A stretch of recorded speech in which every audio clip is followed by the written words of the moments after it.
of vibes, blessings, peace to the righteous gods and goddesses, all praises to the Creator. You know how we do, cause it's a vibes.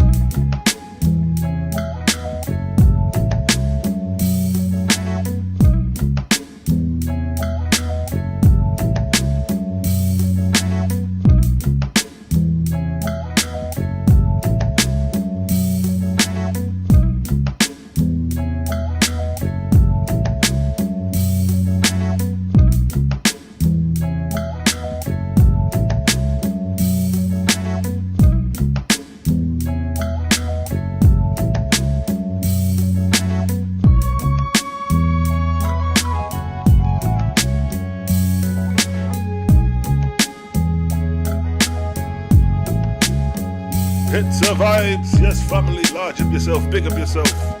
Selah, Shalom TV in the building. We back at it once again. It's a vibes.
Shalom TV, according to the text as it is written.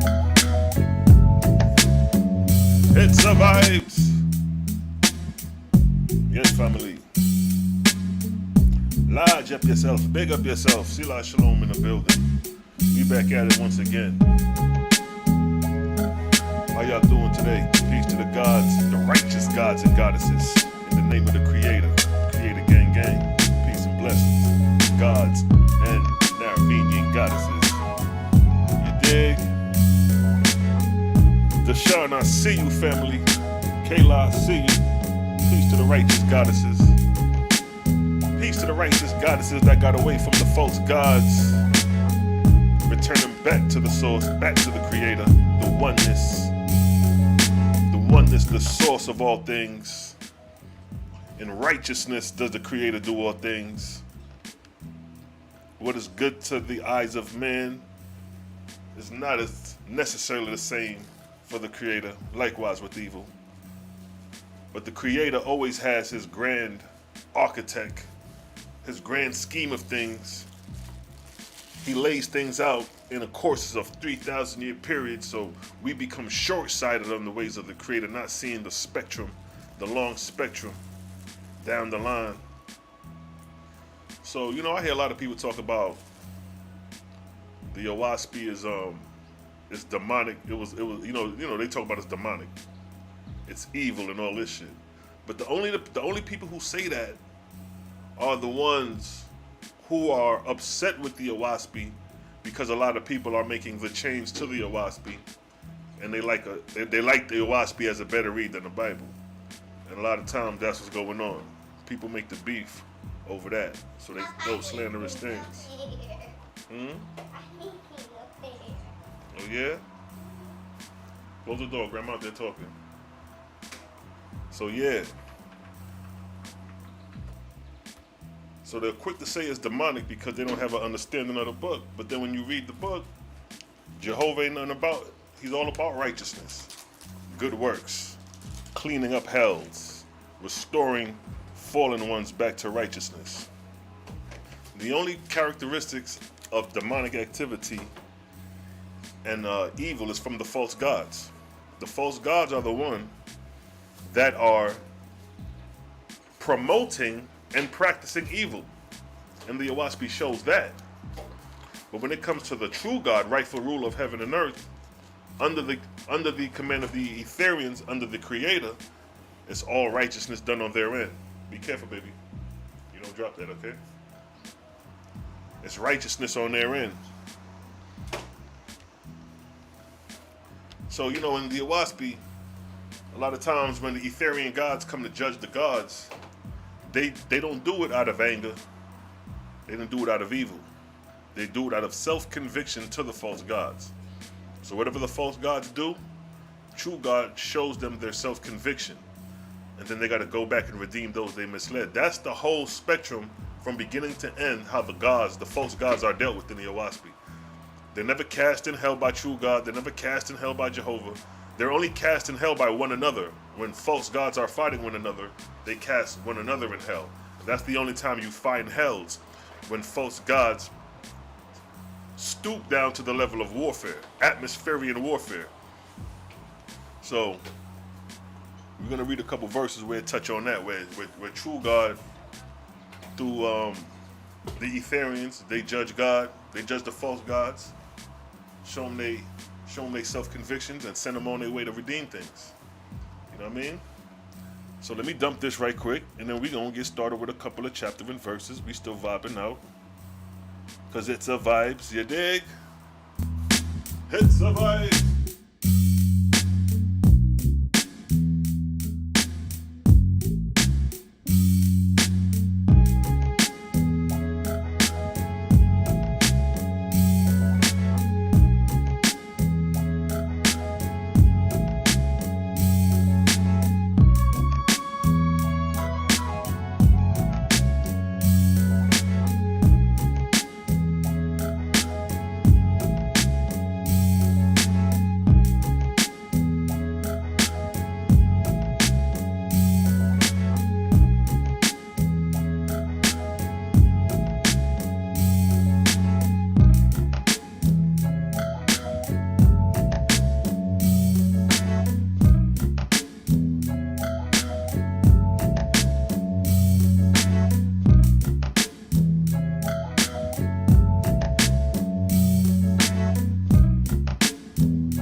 It's a vibes.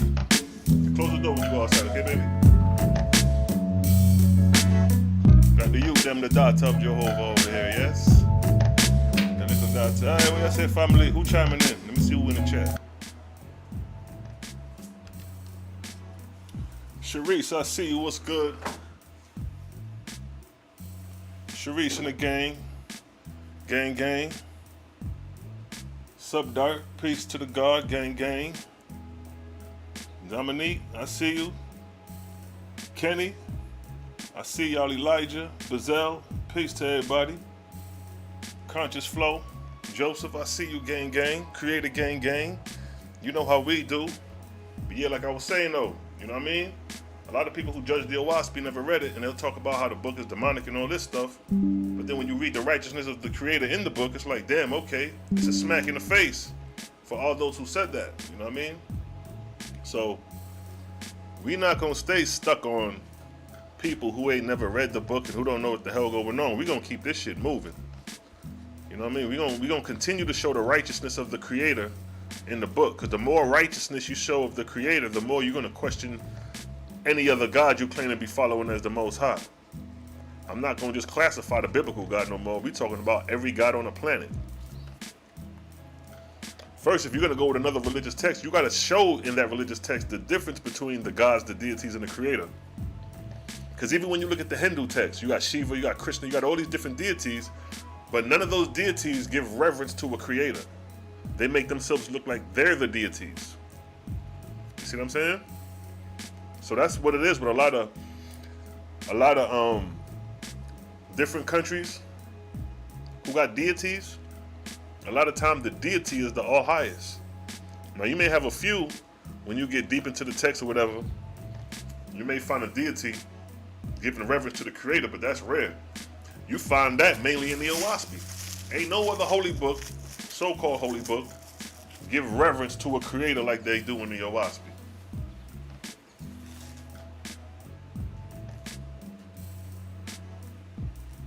No doubt. No diggy doubt. Yeah, so you know what I mean?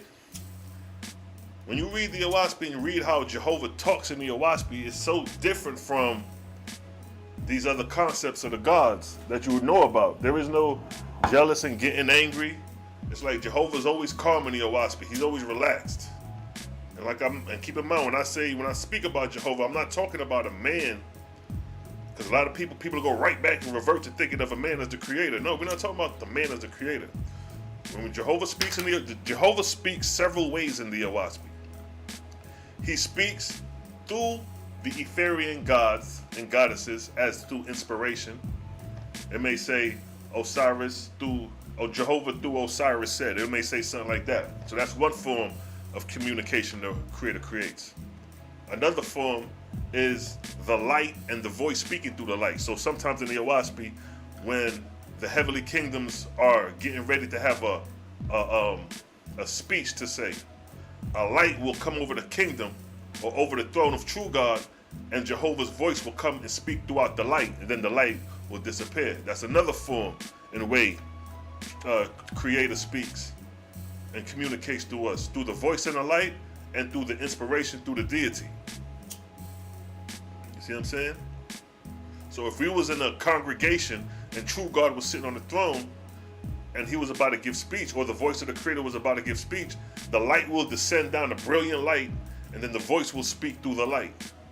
And a lot of times, that's just a chain of command, because that light is really coming from the Etherean host descending brilliant, doing that light. So the chain of reaction is continuous. So it's from the atmospherian God to the Etherean God, and the top of the chain is the Creator. It's just trickled down through rank. You see what I'm saying? This shit deep, yo. The Most High is spirit, and matter His presence is in all things. Yeah. The seen and the unseen encompasses the Creator. That will happen. Oh, okay. Yeah. That which is seen is the physical manifestation of His body. And that which is unseen is the cause of the physical manifestation, being the vortex, the power and force of the Creator. Is the vortex. Daryl Cosman, I see you, King. It's a vibes. It's a vibes. So we just touching on the Creator for a hot minute, showing that the Creator doesn't do nothing out of anger and jealousy. The only things who do things out of anger and jealousy is the false gods. They do things out of anger and jealousy. They're the ones who go to war. The false gods are the ones who create hells that true God and his emissaries got to clean up. So we clearing that up. Yeah, much love to the fam, yo. Much love. You meant this.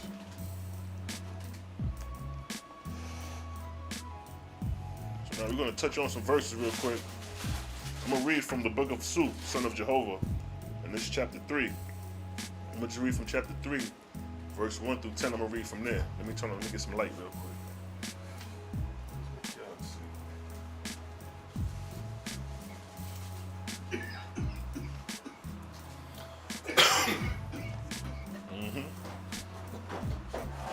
So here now, right?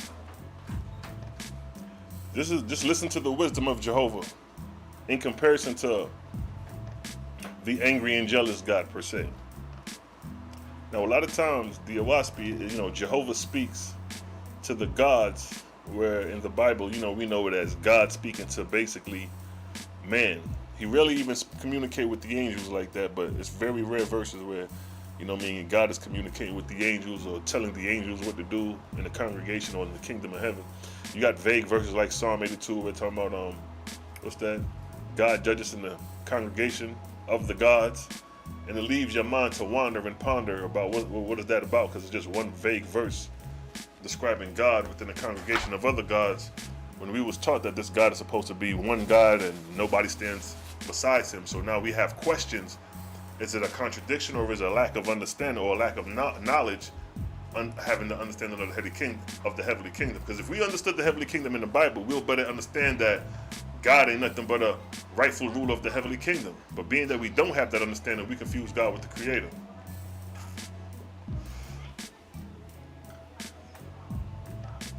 Let me close this door real quick.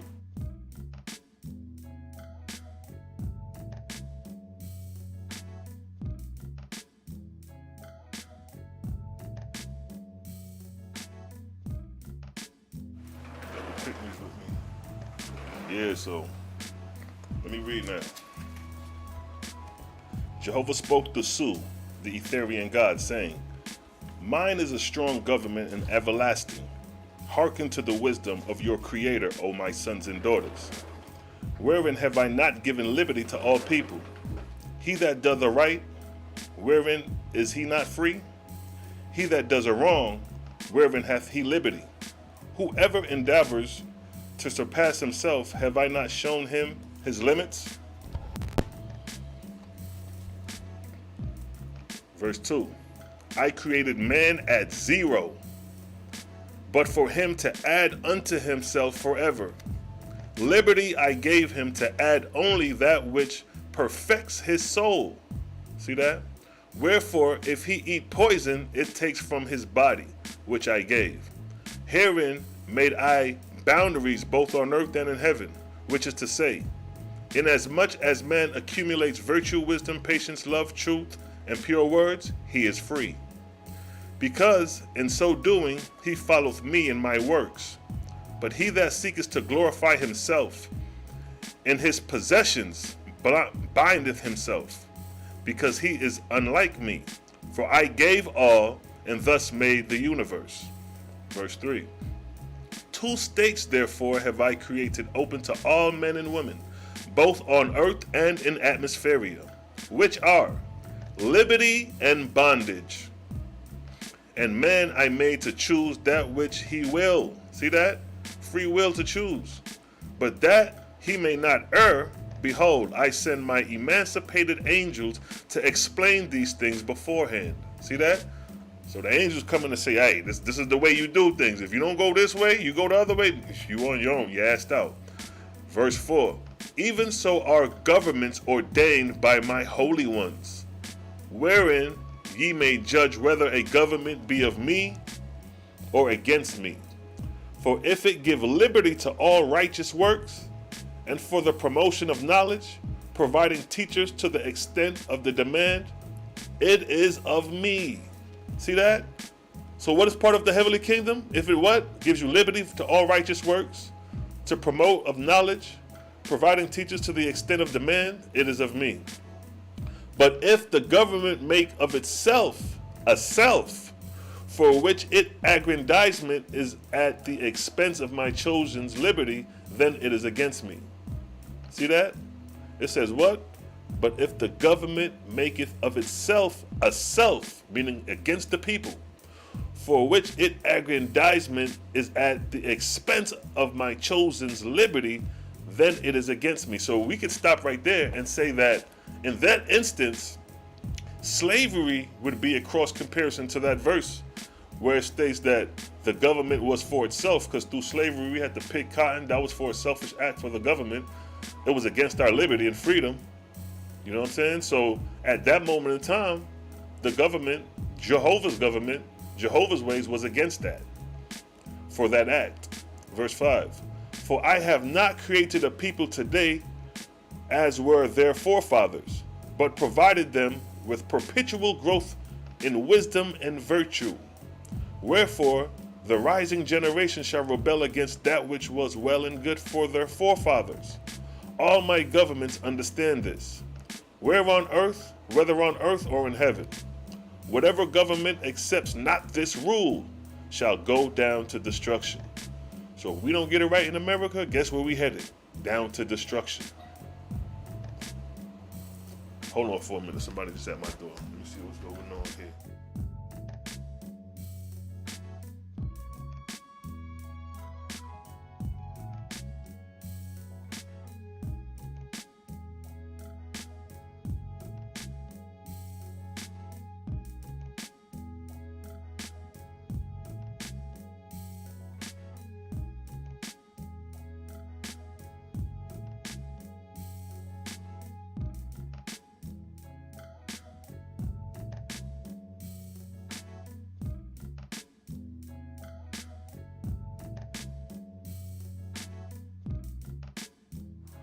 Yes, family, give me 5 minutes, yeah? See what I go on real quick.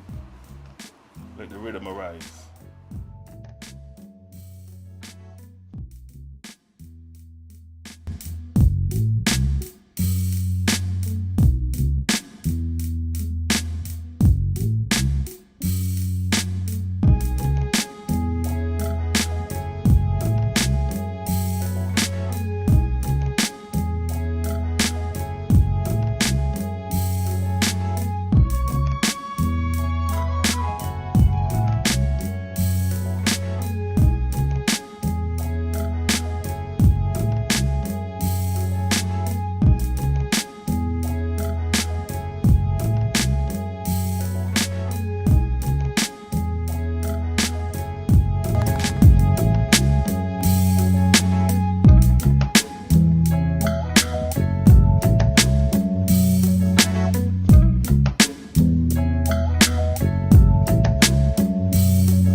vibes, you know what I mean? Family, I pass by them things there. You know what I mean?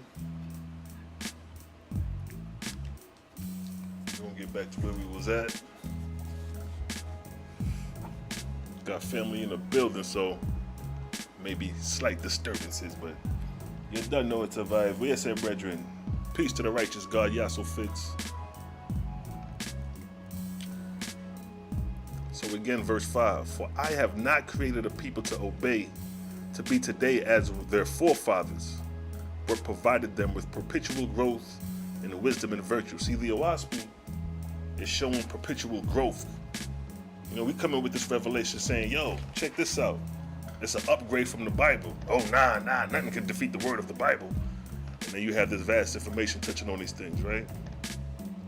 So now, wherefore, the rising generation shall rebel against that which was well and good for their forefathers. That's what's going on now. It's like a rebellion going on. It's like we rebelling against that which was well established, which was the Tanakh, the Bible. But although it had angry and jealous evil gods all up and through there, it was kept us in check until something rose up to challenge it.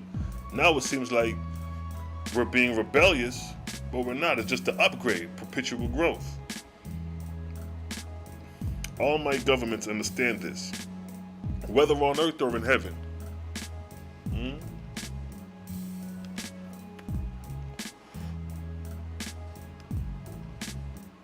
Yes, family. Whether on earth or in heaven.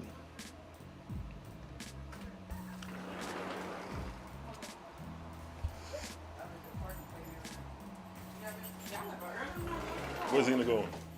Where's she going? She running like she about to go to the park or something. No, she's been to the park already. Hold up, family. She's trying to go there with the campers. Trying to create my blue shirt now. Where she going to put her shoes on? Yeah, she want to find her shoes. You about to go somewhere? No, she All right. She gonna be thinking she going to the park. Watch. All right, family. Let me get back to where I was at. Whatever government accepts not this rule shall go down to destruction. Let me just start from verse 5 fresh.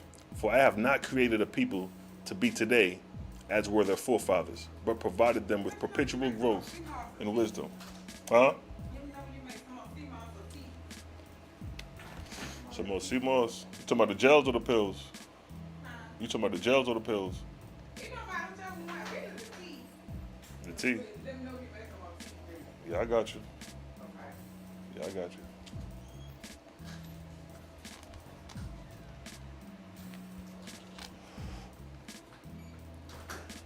It's my wife's daughter right there. All right, so, for I have not created a people to be as were their forefathers, but provided them with perpetual growth in wisdom and virtue. Wherefore, the rising generation shall rebel against that which was well and good for their forefathers. All my governments understood this, whether on earth or in heaven. Whatever government accept not this rule shall go down to destruction. For as I have hedged man about with sentinels, such as pestilence, poverty, hunger, in order to awaken him to knowledge and industry, so have I hedged all my governments under the sun with sentinels, such as rebellion, assassinations, and war, and bankruptcy. As pestilence proveth man's disobedience to my commandments, so do rebellion and anarchy prove disobedience of government to the progress spirit with which I created man. She outside, baby. Where your shoes at? I was trying to find it under my bed. It's under your bed? You see Grandma? Yeah. All right. Verse 6. The self-God said. Now the self-gods, as you know, is the false gods. The self-God said, I will make a strong government. By armies and cruel masters will I bind the subjects in my dominion. And he draweth up a multitude of laws, and heapeth up books to explain the laws. That's like your Torah, 613 laws, right? If you need 613 laws for people, boy, that's some unruly people. And he draws up a multitude of laws, and heapeth up books to explain the laws, and findeth judges to explain the books that explain the laws. And he says, behold, how wise I am. Those cats who be reading the Torah and know all the laws. Oh, man, look how wise he is, right? Behold the great wisdom of my judges. Behold the great learning of my books. Behold, most perfect laws. Behold, my armies that stand behind all and in great power. So right here is describing the governments of men with standing armies. and bragging about their judges and all the laws, explicit laws in their book. Verse 7, but lo, a star appears in heaven, and all his fabric goes as a spider's web. For instead of choosing his creator, who is strong, he erected things that were as nothing. See that? Verse 8, hear thy creator, O my God, for thou my son, I bequench a new light to the lower heaven. For as thou hast portioned to the self-gods to take kingdoms, suffer them to hedge themselves about with the multitude of laws. Be thou thyself, shalt thou have no laws except the rites and ceremonies, which thou shalt adorn with music and processions. See that the critics say, yo, y'all niggas don't even need no laws. What are the two greatest commandments in your Bible? To love the Creator with all thy mind and strength and soul, and to love thy neighbor as thyself. These two laws hang all the laws. So really it's only two laws to the Creator. Because if you follow those two laws, there ain't going to be no bloodshed. You ain't going to go over there robbing and stealing somebody else's land. Because you wouldn't want that done to you. It's a simple law. But we make things complex. We got to have 613 laws. Who gave you 613 laws? Now, verse 9. And it shall come to pass that the dominions of the self-gods will prosper for a season. Like, yeah, they going to rock. Christianity been prospering for hundreds of years. Islam been rocking and prospering for hundreds of years. But what did it say? And and it shall come to pass that the dominions of the self-gods will prosper for a season. And they will, for sake of self-glory, deplete the earth people of familiar spirits and fields, but in time after, their subjects will tire of the laws of the self-gods. So they're going to get tired of them laws. And hearing that thou hast no laws except rites and ceremonies, they will come to Horeb of their own accord. See that? So the followers of the false gods will get tired of the rigid laws or the false laws and realize, like, damn, over here in the true God, they ain't got no laws but rites and ceremonies. And start bouncing over there by true God's heavenly kingdom. Verse 10, henceforth then shall thou convert the nurses and hospitals and factories and places of education into places of delight and recreation. See that? That's what Jehovah got going on in this particular situation through the Etherean God Su, who's going to raise up these false gods and going to use certain strategies and methods to do it. But ain't nothing about it is evil. Ain't nothing about it is evil. I'm going to go to another section where in the book of Osiris, son of Jehovah, chapter 6, a brother asked me to read a verse from chapter 6, verse 1 through 35. And this is another verse where the false gods are being checked. See, here comes a time when these false gods got to get checked by the Etherean gods. The true God, the most true God could do was try to send messengers to the false gods and be like, yo, come on back to the kingdom. The same way like how Oahspe be telling the other Israelites to come back to the kingdom, it's the exact same thing in the Oahspe, I bullshit you not. When these false gods, because all of them was together. Like when true God get initiated, all of them, everybody together. But then let's say 400 years after the initiation and inauguration, some of these dudes decide to scatter and split because they start disagreeing with the ways of the true God, and they split and start doing their own things. These are like the splinter cell camps. So you got the head camp like Oahspe, and then you got cats that start to break off like the House of David, and then you got Zabak in them and HOI, then you got Nathaniel with IUIC, and then you got the other cat with GOCC. See, those are the splinter cells. They all broke away. So those are like the false gods breaking away from the main source. And Oahspe is telling them like, yo, y'all come back home. This is where it started at. This is the home of the truth. And that's like true God saying like, yo, y'all come back. This is where it started at. Y'all seen the light of Jehovah initiate everybody in the kingdom, and y'all gonna break away and do that? Same system in order. That's why these Israelites need to read the Oahspe, because you're gonna see correlations with your structure of your camps right in the book. But you're gonna see the true light of the Creator. You're gonna see how y'all going wrong, and y'all can fix those corrections. Because right now, y'all following a false God. Y'all doing all that labor for a false God. Out in them streets, 9 to 5 every Saturday for a false God.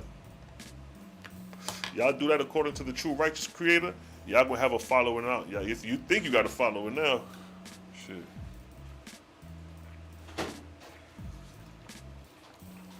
Call me somebody. You think you got a following now. You bring the people to the Creator, shoot. That means everybody can fit. All they got to do is live righteously. Creator's ways is righteousness. It ain't got nothing to do with no nationality, skin complexion at this point.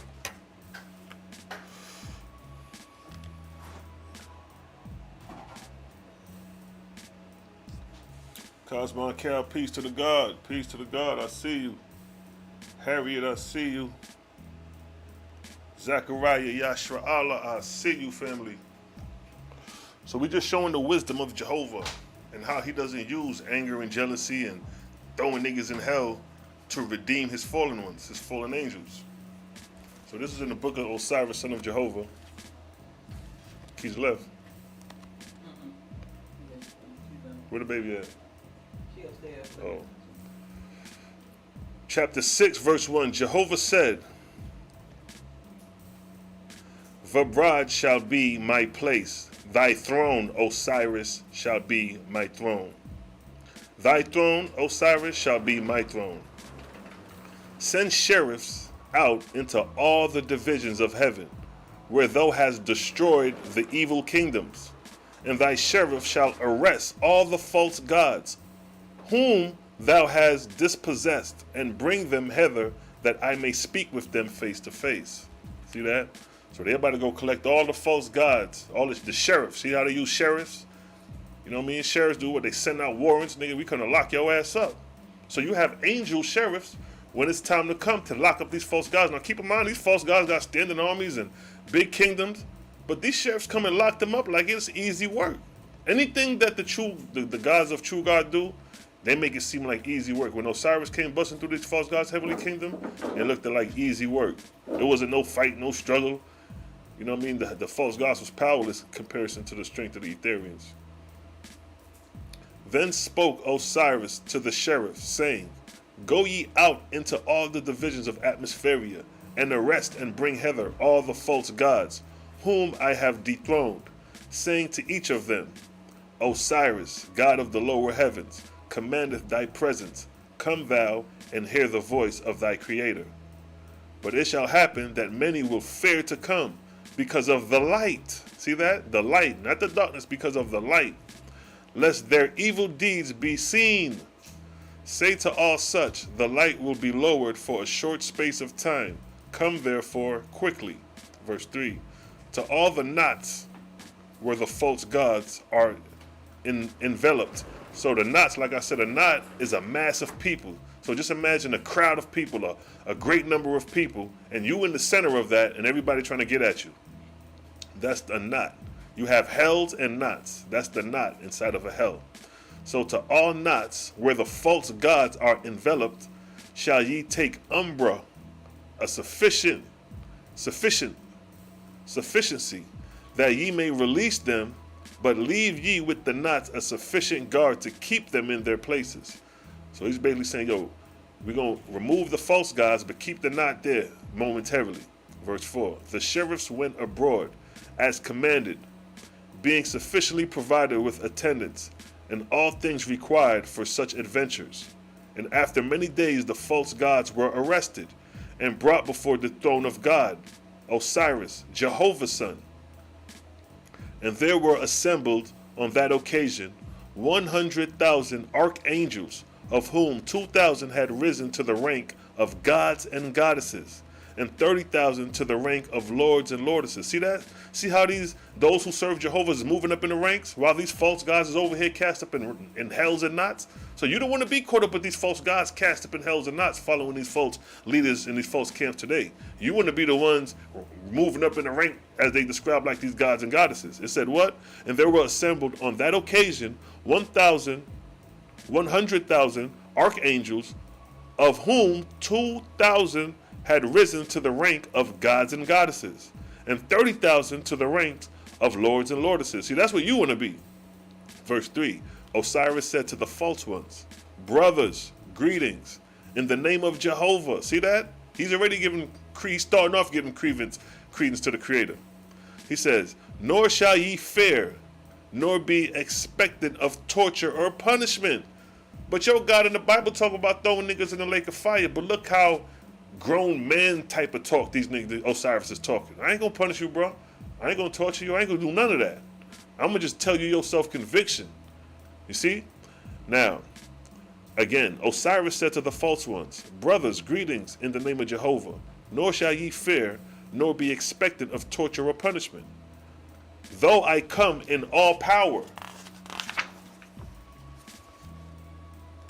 Hold up. Make sure I ain't skip a page. Though I come in all power, my word shall be tempered with wisdom. But I can be no respecter of persons. Where we hear that from? Don't your Bible say that? You have the same thing right here being said in the Oahspe, saying, yo, I can't be no respecter of. When you serve the Creator, you can't side with niggas. You got to. They got to stand firm with the Creator with you. So it says what? But I can be no respecter of persons, nor swear one jot or tittle from Jehovah's commandments. See that? Verse 6. The bondage of all men was in the Father. For before ye were conscious individuals, Jehovah stretched forth his hand, and ye came forth from void, which was your prison, in which yourselves had been as nothing. Verse 7. In likeness of the Father, I came to deliver them. Yeah, hush. I came to deliver them. Ye had bounded. And through him have I attained power to that end. So in likeness of him, also I cannot bind you or cast you in prison. See that? So this Osiris is like, yo, I can't do that. This is the ways of the Creator. The Creator don't cast and put niggas in prison in hell. You don't do none of that. So your God talking like that, you got to question this God. Let me start from verse 7 again. In likeness of the Father, I come to deliver them. Ye had bounded. And through him have I attained power to that end. So in likeness of him, also I cannot bind you or cast you in prison. Nah, my sheriff have just delivered you from bondage, and I am now holding you free from the knot, meaning the knots in hell momentarily. Verse 8. Most of ye are learnt men of the second resurrection, but ye have used your wisdom for self-glorification, being proud to call yourselves gods. Huh?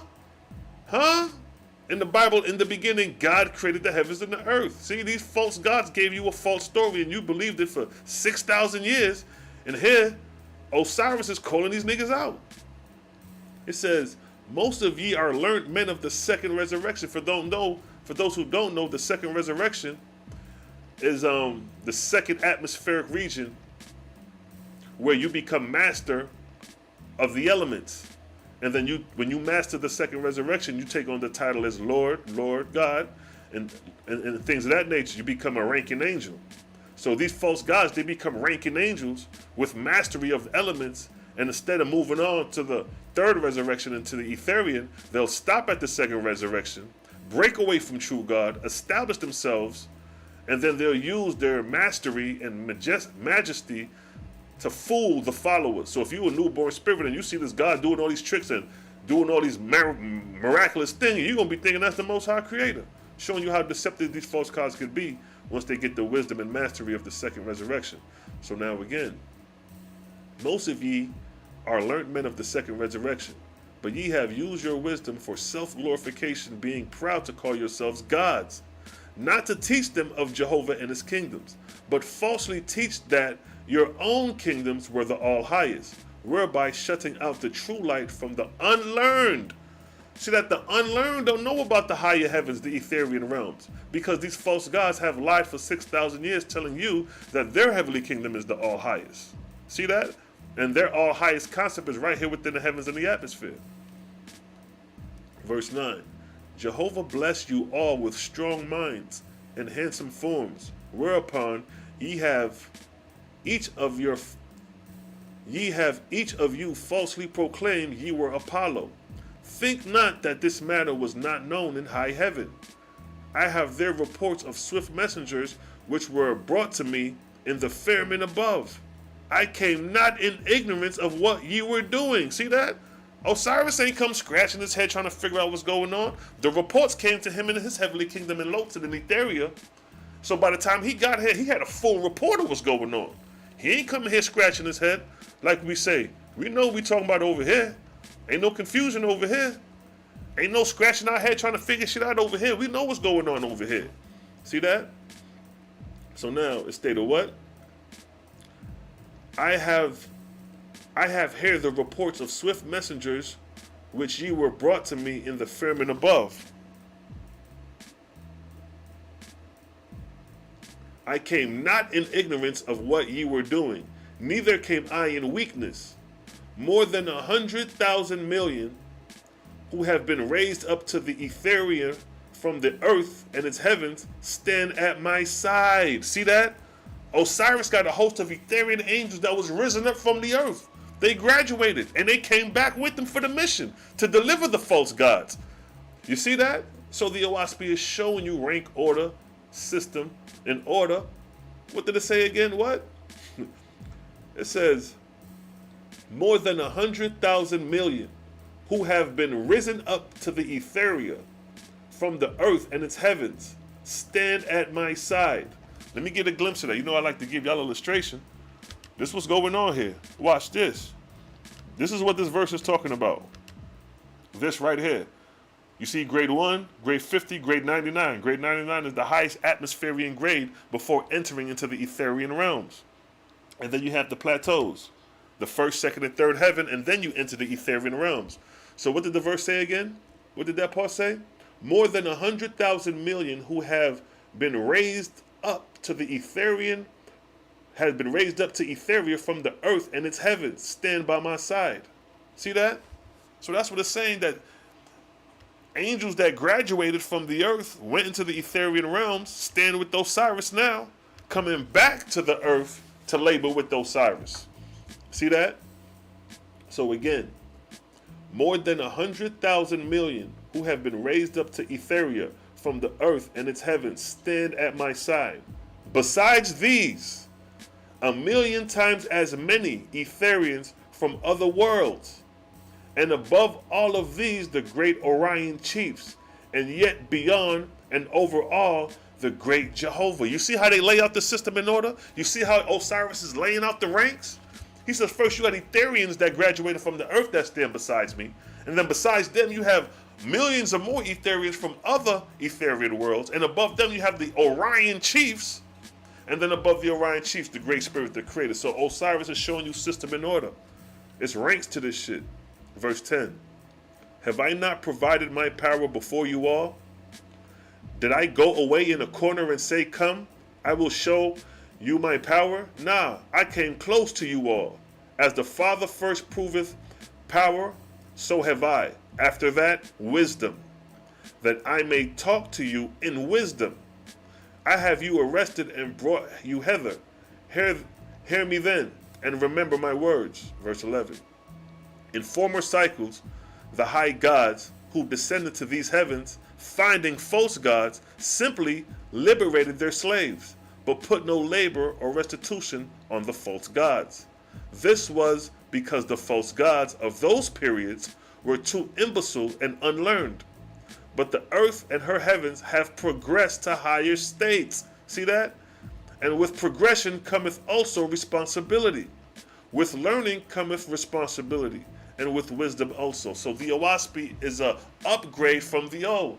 The Bible is an old, outdated book concerning spirituality. Oahspe is an upgrade, and once you read the upgrade book, you see the responsibility that you yourself is in charge in order to spiritually progress. There's no waiting around on no savior in the Oahspe. It's you and the creator, and you out here doing good works and righteousness, purifying the body, and educating and getting all the learning you can get while you here. You see what I'm saying? So now, verse 12. Ye bound your subjects to your kingdoms, and ye perceive now ye cannot put them away. Ye taught them your kingdoms were the all highest. So that's like all these Israelite camps praying to Yahweh Shai and Yahweh, talking about Yahweh is the all highest, and his heavenly kingdom, it'll be the all highest. So all these niggas, once they cross over in that one heavenly kingdom, which is going to be in the second atmosphere in the earth, that's where they're going to be bound. This is their reality, and this is the responsibility on the false god who created this reality for them. Ye bound your subjects to your kingdoms. Ye perceive now ye cannot put them away. Ye taught them your kingdoms were the all highest. Ye must now be unlearned. See that? Meaning what? You got to go back and tell all those people what you told them was wrong, and you got to unlearn them to relearn them. So it says, ye must taught them. He says, you taught them. No, hold up. You taught them your kingdoms were the all highest. They must now be unlearned. You taught them that ye were the all highest gods, Elohims. They must be unlearned. In this also, ye put aside the ancient rites and ceremonies wherein the name Jehovah was used, teaching them to sing to you only. They must be taught new songs substituting the Great Spirit, to whom none can attain forever. Ye taught them to be unthinking and to contend as slaves. They must now be taught thinking. You see that? And contended as slaves, they must now be taught to think for themselves and to labor for everlasting liberty. Now they got to free their slaves. See, this is like slave master talking, like you got to redeem all them slaves you misled. All them slaves you had in enslavement and that you misled, you got to restore them to liberty and freedom. Verse 13. And now, touching the law of the resurrection. Remember ye this. This is the same in all created worlds, which is, that the spirit of man groweth by giving away whatsoever the Spirit has to give. If ye have great learning, and ye give of it, then shall more learning be added unto you. If ye have goodness of heart and gentle words, then by giving this away, more shall be added unto you. If ye have craft and invention, or mechanics, and ye bestow these talents on others, then will more be added unto you. As the corporeal man accumulates corporeal things by not giving them away, not so accumulate the spirit of any man. So again, this is basically saying the servant's done unto others. If you got a certain talent, you teach it to others, more shall be added unto you. Verse 14, for he who locketh up the light of the Father that is in him cannot obtain more light. See that? So those who trying to conceal the light, those who trying to, we're not going to give them this truth, we're going to keep it to ourselves. You can't obtain more light if you holding of the light. For he who locks up the light of the Father that is in him cannot obtain more light. He who locks up goodness of heart cannot obtain strength of spirit. See? Keep goodness of heart going. Don't be out here being evil to people or mean mugging people. Say hello, how you doing? Peace. Yo, peace is good. Have goodness of heart. And that's going to spread in others. And then you're passing out goodness of heart through others by you actually acting it out. He who locks up goodness of heart cannot obtain strength of spirit. And without strength of spirit, no man can attain to the third resurrection. So goodness of heart, which is strength of spirit, is a necessity in order to progress to the third resurrection. So if every man and woman is moving of goodness of heart, there is no place for nationality. There is no place for this God or that God, because everybody's moving on one accord through goodness of heart, practicing love, righteousness. But that man may learn to obtain strength of spirit. Hold up. And without strength of spirit, no man can attain to the third resurrection. But that men may learn to obtain strength of spirit, the second resurrection hath been established in atmospheria belonging to all the inhabitable corporeal worlds. See that? It said all the inhabitable corporeal worlds, meaning every corporeal world in the cosmos is going through the exact same things we're going through as far as spiritual progression. Goodness of heart, moving as one accord. So when you meet other entities in creation and they're practicing the ways of the Creator, y'all going to be on the same accord. So we can meet somebody from across the galaxy, other extraterrestrial beings, and if they moving with the Creator, and if they graduated off a corporeal world with the same universal principles, we're going to be able to have eye and eye, make contact eye and eye. We're going to understand where each other's coming from because we went through the same universal principles. See that? The law of oneness. So now, where we at with it? Verse 15. The chief delight of man shall be, therefore, to find some way to impart his spiritual talents and strength and to give the greatest possible number of people. See that? Think not that preaching to the ignorant is sufficient. See that? Y'all out there preaching to the ignorant thinking that's sufficient. No, no, no. But ye shall take hold with your own hands and show them how to accomplish. Ye not labor alone, for some are so created that ye cannot inspire them without rites and ceremonies and music. See that? Now, verse 16. Nor shall a man, after having taught and raised up a few, say, Behold, what a good work I have done. But as long as he find a man or woman or child who lacketh in anything, he shall feel to say, Alice, what I have done is nothing in the resurrection of my fellows. Verse 17. For the rule holdeth to all men alike, for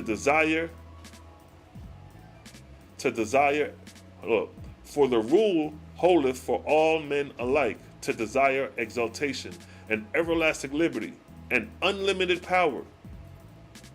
And unless ye are prepared to give even these unto others, then ye cannot attain them yourselves. See that? Neither is it possible for man to turn away from responsibility, to whom the Father hath given. From him the Father requireth. Ye have had your kingdoms, yea, and boasted of them. Ye boast ye have ascended to Etherean. Will ye go hither and be asked, Where is thy kingdom? Shall it be said, Ye shrink from the care of them? You shrink from the care of them the Father gave unto your keepings? Bethink ye, O brothers, then when the consciousness of man burneth inward, there is still darkness slumbering in his soul. The Etherean lights will burn him. He whose consciousness no longer burn inward, become himself a brilliant flame of light. Through him Jehovah speaketh. Verse 19, Osiris ceased, and now a brilliant light descended around the throne. Remember how I described earlier how Jehovah speaks through the individual, through inspiration, and then he speaks through the light? Here's an example. It states what? Verse 19, Osiris ceased from speaking, and now a brilliant light descended around about the throne. And presently Jehovah spoke through Osiris, saying, verse 20, Times and half times have I given to my corporeal worlds in their heavens. Now a time is 400 years, and a half time is 200 years. This is what he's talking about right here in the arc cycle, as an example. Let me see if I got that. Within the arc cycle of 3,000 years, it gives you the time and the half times. See if I could find that. It may be in this one. It's in over here. There we go. Let me see. So right here, where it say time or say right there on the chart. When you look at the chart, the third bracket below, or the fourth from the arc, it says time, one time, and it says 400 years for each time. So a time is 400 years, which is 12 generations. A generation is 33 years. And half a time is 200 years. So in the arc cycle of 3,000 years, the first 200 years, a half time is ran by the Ethereans. And then after that, a time for 400-year periods, it plays out throughout the rest of the cycle. That's the basis of the breakdown of what I'm about to read when it talks about times. So now, right here where it states, verse 20, Times and half times have I given to my corporeal worlds in their heavens. In a time I have made a full resurrection to those who aspire to my heavens above. So right there, let me give that a precept. So he says, in a time I give inspiration to those to move. So you have 400 years basically to improve yourself, to graduate at the harvest time for the next resurrection. So let me give a precept in the book of Jehovah as a precept, here a little, there a little, to add on to that verse right there. So I'm going to read the verse one more time, and then I'm going to go into the breakdown coming from the book of Jehovah. See, the book of Jehovah really gives you the blueprint, and then everything else, you could come back and get the reference because it breaks down the heavenly kingdom. So now where it states, it says, a time and a half time have I given to my corporeal worlds in their heavens.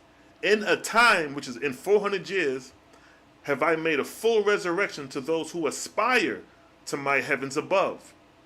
So he said 400 years. So right here, now coming to the book of Jehovah chapter 7, it states, verse 17, And to God and his lords with brides and bridegrooms will I send down from Etheria ships. In the time of light, the time of dancing, that's that 400-year period. In the time of 400 years, my Etherean gods and goddesses shall The ships descend to these heavens and receive God and his lords with the brides and bridegrooms, and carry them up to my exalted regions I have prepared for them. And all such as ascend shall be called a harvest unto me and my gods and lords through the brides and bridegrooms. So what they're talking about in this verse in Osiris chapter 6 verse 20 is making reference to a harvest time. So again, verse 20, times and half times have I given to my corporeal worlds in their heavens. In a time have I made a full resurrection to those who aspire to my heavens above. Nor do I go away from any place I created, saying, go thou alone for a season. But in a time, which is 400 years, I manifest a new light. For such also are my creations. Think not that I give seasons to my corporeal worlds only. I give seasons to atmospherian worlds too. Verse 21. Is not summer on earth a half time, and winter a half time, and the two one full time? So created I for atmospheria a time of 400 years, and a half time of 200 years. And 7 times in 1/2 created I one Dani, or arc cycle. So what you're looking at right now is exactly what he said. So he says what? So created I for atmospheria a time of 400 years. So what you see is that 400-year period. And a half time is 200 years. At the beginning is the first 200 years. And then 7 times and a half. So that's what you have here. 7 times and 1/2, which gives you 3,000 years. And then he says 7 times and 1/2 created I one Dani. A Dani is an arc cycle of 3,000 years. Verse 22. I sent my God to teach these things since thousands of years, whereby my angels may know the times of my resurrection. See that? Now do we know? Hath not a farmer knowledge of the resurrection of spring? When I cover the earth over with new growing things which I raise up out of the earth, how much more knowledge should my angels have of my springtimes and atmospheria, when my archangels come together in my harvest of emancipated souls? See that? So when we talk about revelations and prophecy, once you understand the seasons and cycles, you understand the prophecy. So like I could prophesy and say, within the next 5 months, the trees will start to turn brown. The leaves will fall off. The heat will go from heat to cold. That's a prophecy of me talking about winter coming. I can prophesize that because we know the seasons of cycles. So all prophecy is manifested in that same manner. Once you understand these 400-year cycles, these 200-year cycles, these harvest times, you'll be able to prophesize when these things occur. Verse 23, I commanded my Etherean host, saying, go ye to the lower heavens and teach them there is no such thing as individual resurrection. And they came proclaiming my words, showing all people that any number of individuals was as nothing unless united. See that? Which is the salvation I provided unto all my worlds. So all you Israelites, y'all better come and get united, because there's no salvation and resurrection until you do.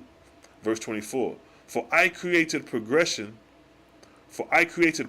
to be in compact, nor gave I to any person individual salvation or resurrection. See that? Get the Jesus resurrection out your mind. We're moving in numbers here. That man may learn the advantage of compact. All right, let me come back and finish with this. Verse 24, For I created progress to be in compact, nor gave I to any person individual salvation or resurrection, that men may learn the advantage of compact. I cause mortals to have corporeal languages and to live in cities, that ye in atmospheria may learn the all perfection of being one with one another. I gave you the second resurrection, teaching you through my gods and lords to abnegate self-aspiration, for the self-aspiration is at the expense of others, but commanding ye to learn to assimilate with one another. See the wisdom of Jehovah? Ain't nothing evil yet. Hold on.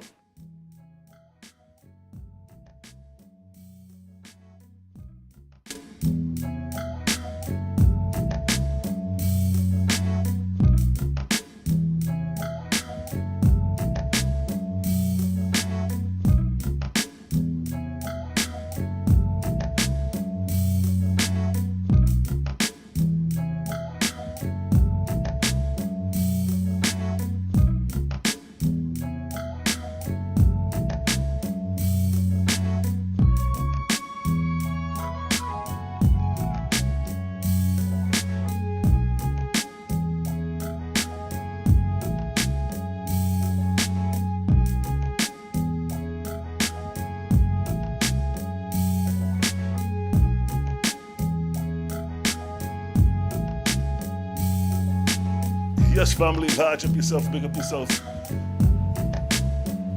Hits the vibes. Yeah, that's my neighbor's children. They went to throw the football. I was out there playing two-hand touch with some damn 11-year-olds, boy. Them niggas had me worked up, youngins. My wife has some grandchildren over here and they want to play football with them. I said, no, them not here. So where we at? All right, hold up. People coming through today. So where we at with it?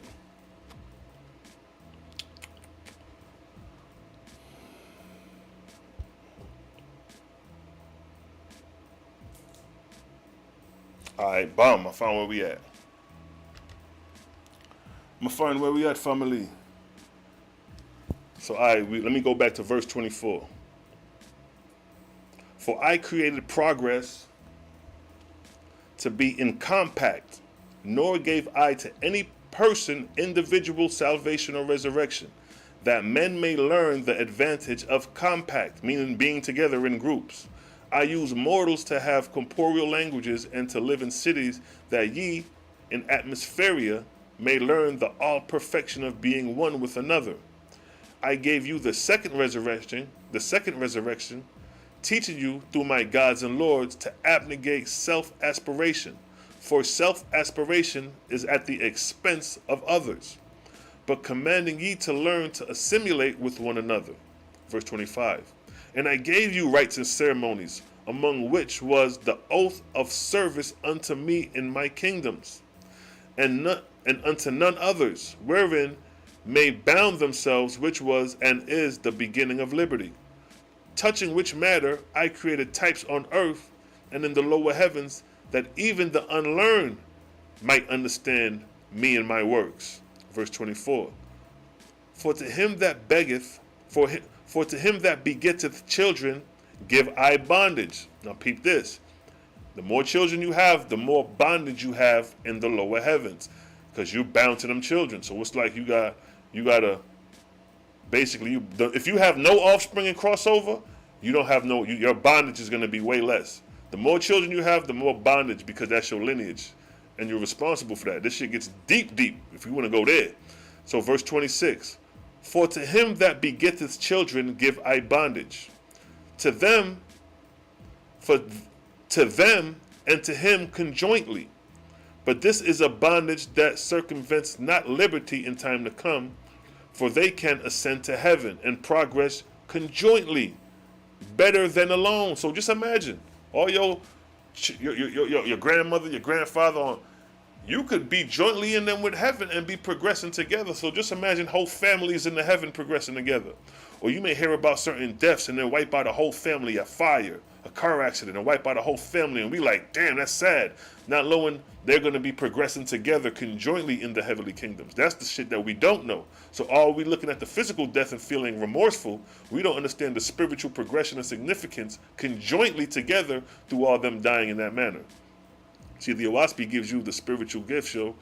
It's righteousness. Ain't nothing evil we spoke yet as far as coming from the Creator.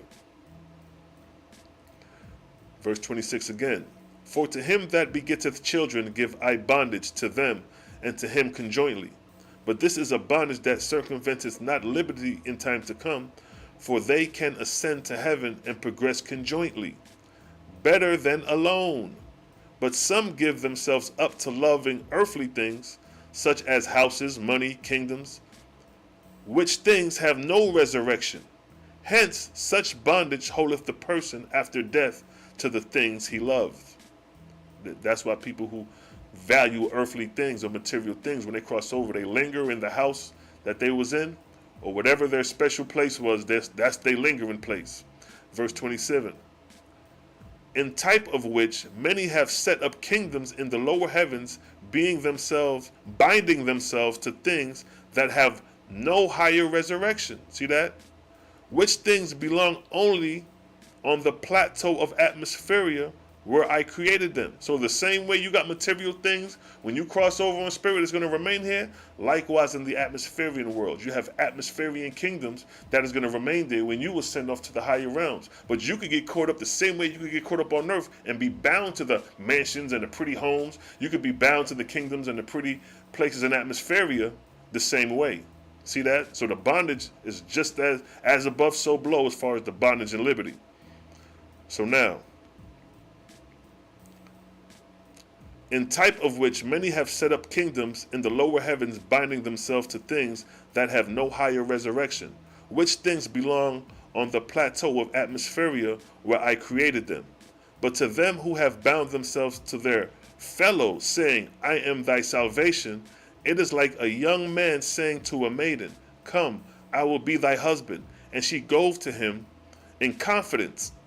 Here then is bondage, and she hold him as the way of her salvation, wherein not he alone can annul that which hath been united, nor yet they twine. For by their bondage I am also a party to the contract. See that? So when you tell somebody to follow you, and they confident in following you, they bound to you now. If you fuck them over, they still bound to you, because now they're going to want to get back at you. Verse 28, in which manner they that assume kingdoms, professing to be gods of salvation, and thus enticing my innocent ones unto themselves, become bound, not only to their subjects, but to the contract of deliverance unto salvation, for so created I them. See how detrimental it is to make claims of you the God of salvation? Only the Creator is the Redeemer through salvation, and the Savior. Only the Creator. And that same expression of salvation and redemption is expressed through the Etherean Gods and the Atmospherian Gods that are in service to the Creator. But any God that selfly proclaims that he is the Savior, through me is the way and the light, is bound to his subjects. And his subjects, he can't get rid of them. They can't get rid of it. It's like Oahspe, all these camps, and they find out Yahweh Shai is not who he is. They not about to get rid of Yahweh Shai. They about to, they got questions. They gonna have questions. Verse 29, the voice ceased, and Osiris said, if a man wed a woman with an evil temper, his glory lieth in not going away from her, but in teaching her to overcome her temper. Or if a husband be evil, her glory lieth not in going away from him, but in reforming him. Rather it is wise to accomplish whatever works Jehovah hath put in thy way, than to desert it for sake of personal comfort. How many marriages broke up because of sake of personal comfort instead of trying to work it out? The ways of Jehovah is work it out. And by you working it out and overcoming, that's how you become masters. And you could become mentors for others going through the situation. You see that? Look at the wisdom of Jehovah in that alone. It said what? If a man wed a woman with an evil temper, his glory lies not in going away from her. Yo, man, she evil, man. I ain't fucking with her, bro. This is women, it's crazy. But the glories lie not in going away from her. It says what? His glory lies in not going away from her, but in teaching her to overcome her temper. See that? So if one method you using ain't working, you got to go through a million methods to get her to learn and teach her temperament. And when you crack that code that works, bam, you nestle in on that. You fine tune that. You use that technique to see if it'll work for others going through the same situation. You see that? But now here's the flip side. But in teaching her to overcome her temperance, if her husband be evil, her glories lie not in going away from him, but in reforming him. And I'll be honest, women is better doing a job than men is when it comes to that. A woman will go through hell and stick around. I'm talking about go through the depths of hell with a nigga, with a husband, or with a boyfriend, and still try to work it out.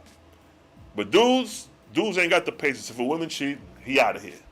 You can cheat on a woman and she's still around like, damn, this is a good motherfucker. And she won't cheat. She's, you know what I mean? So women is more receptive to Jehovah in overcoming the battles and relationships than men are. Personally, if you ask me, it's just, I see, I've been with a wife for goddamn 20 years. You know what I mean? I'm like, all right, yeah, I see. You got the upper hand in certain departments there. I give you that. And reforming and checking niggas' behavior and niggas get mad and, you know what I mean? Yeah. And vice versa, you know what I mean? So again, it states, but in teaching her to overcome, it says, if a man wed a woman with an evil temper, his glory lies not in going away from her, but in teaching her to overcome in her temper. Or if her husband be evil, Her glories lie not in going away from him, but in reforming him. Rather it is wise to accomplish whatever work Jehovah hath put in thy way, than to desert it for sake of personal comfort. Nigga, when I first read that, I was guilty. I was like, damn, I thought I was doing something. Let me cut her off, they ain't ready for the word, or da-da-da.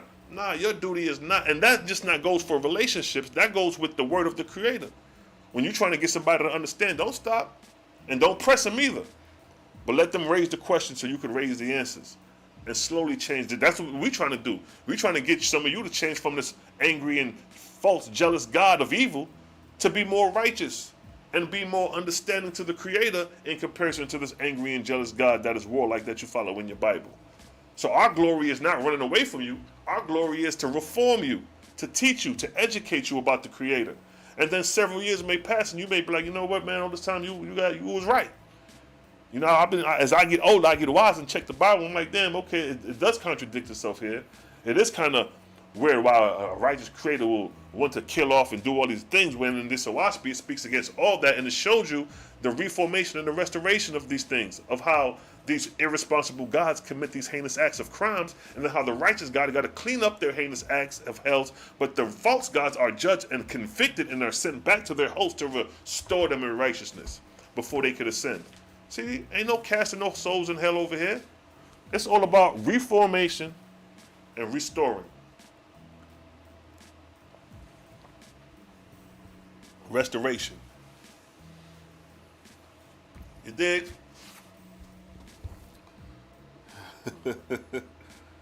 Yes, family. You dig? So this is, if you want to know, that's the book of Osiris, son of Jehovah. We in verse 6, and that's verse 29, what I just read, as far as the glory of man and woman is to not go away from their husband or wife, but it's to work it out. Work it out. Let's work it out. That's what it's about. I was convicted when I read that. I was like, damn. You know, sometimes you be arguing with the wife, man, I'm getting the fuck up out of here. I'm tired of this shit. When I read that, I was like, oh, man, I got work to do. I got to let go of that pride and that ego as far as, you know what I mean, personal sake.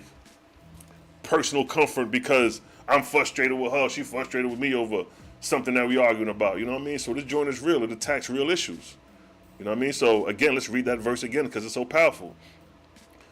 The voice ceased, and Osiris said, if a man wed a woman with an evil temper, his glory lies not in going away from her, but in teaching her to overcome her temper. Or if her husband be evil, her glories lie not in going away from her, but in reforming her. Rather it is wise to accomplish whatever work Jehovah hath put in thy way, than to desert it for sake of personal comfort. Verse 30. Nevertheless, there is a limit to all things, except Jehovah. And to the wise there is power to accomplish much that seemeth impossible at first. Hear ye then my judgment upon ye, which is that. Verse 31. Ye shall again assume kingdoms. So this is Osiris talking to the false gods, telling them what? Ye shall again assume kingdoms, and everyone have all the subjects he had before. So this is Osiris telling you're going to assume your heavenly kingdoms, and all your subjects is going to come back to you. And ye shall provide with places and thrones, and ye shall be provided with places and thrones by my archangels, and with counsel of my archangels also. And I will give to each and every one of you an assistant God, who shall sit at your right hand for 4 years, the time of this dawn, teaching how to teach and what to teach. See that? So these false gods is going to reassume their kingdom with their followers, but the archangels is going to be as tutorers to these deities, so they know what to teach and how to teach it, so they can properly ascend. See, this is the restoration. This is the real redemption and salvation of the creator of fallen angels. These are fallen angels being restored. False gods are fallen angels. And now the Etherean Osa, through Yahweh, Jehovah, is teaching them how to redeem these false gods through the archangels. See that? So again, verse 32. My host will now conduct you to the place prepared for you, around which are erected walls of Agna, which is fire. And when ye are safely seated on your thrones, your former subjects shall be brought before you in groups, and adjudged to the labor, and to the schools, and such other places are suitable to them according to their strength and talent. So now the false gods are going to reassume the throne, and their subject, their followers, is going to be sent in the kingdom by groups. Right? And then check this, verse 33. And I pronounce it upon you, that ye shall deliver your respective subjects sufficiently for the third resurrection, wherein, accordingly to your zeal and faithfulness, will my host labor with you, to the end that Jehovah may be glorified in your harvest for the emancipated worlds. See that? Attend therefore to give the sign in Jehovah's name, and receive ye ordination from my hand by the power and wisdom of the great Spirit. See that? They're restoring these former gods, these fallen gods, back to their former kingdom, but now they're working for the Creator. You know what I mean? Until it says what? With that part I would mention the third resurrection.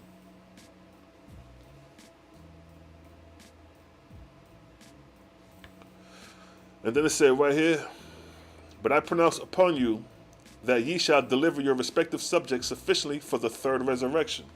Let's go back to the illustration. So what it's saying right here is that you're going to labor with your host because they in the second resurrection, and they got to rise to the third resurrection. So they're going to labor until they're sufficiently ready to ascend to the third resurrection. Let me get this off.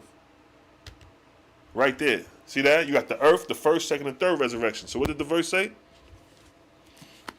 What did the verse say? In verse 33, and I pronounce upon you that ye shall deliver your respective subjects sufficiently for the third resurrection, wherein, accordingly to your zeal and faithfulness, will my host labor with you, to the end that Jehovah may be glorified in your harvest for the emancipated world. What do they mean when they say the harvest? They're talking about this time period, the harvest time, the time of ascension. So as long as you labor, the quicker you zeal and raise up to the third resurrection, when that harvest time comes, you could go ahead and ascend into the Etherean realms. See that? It's all about graduation.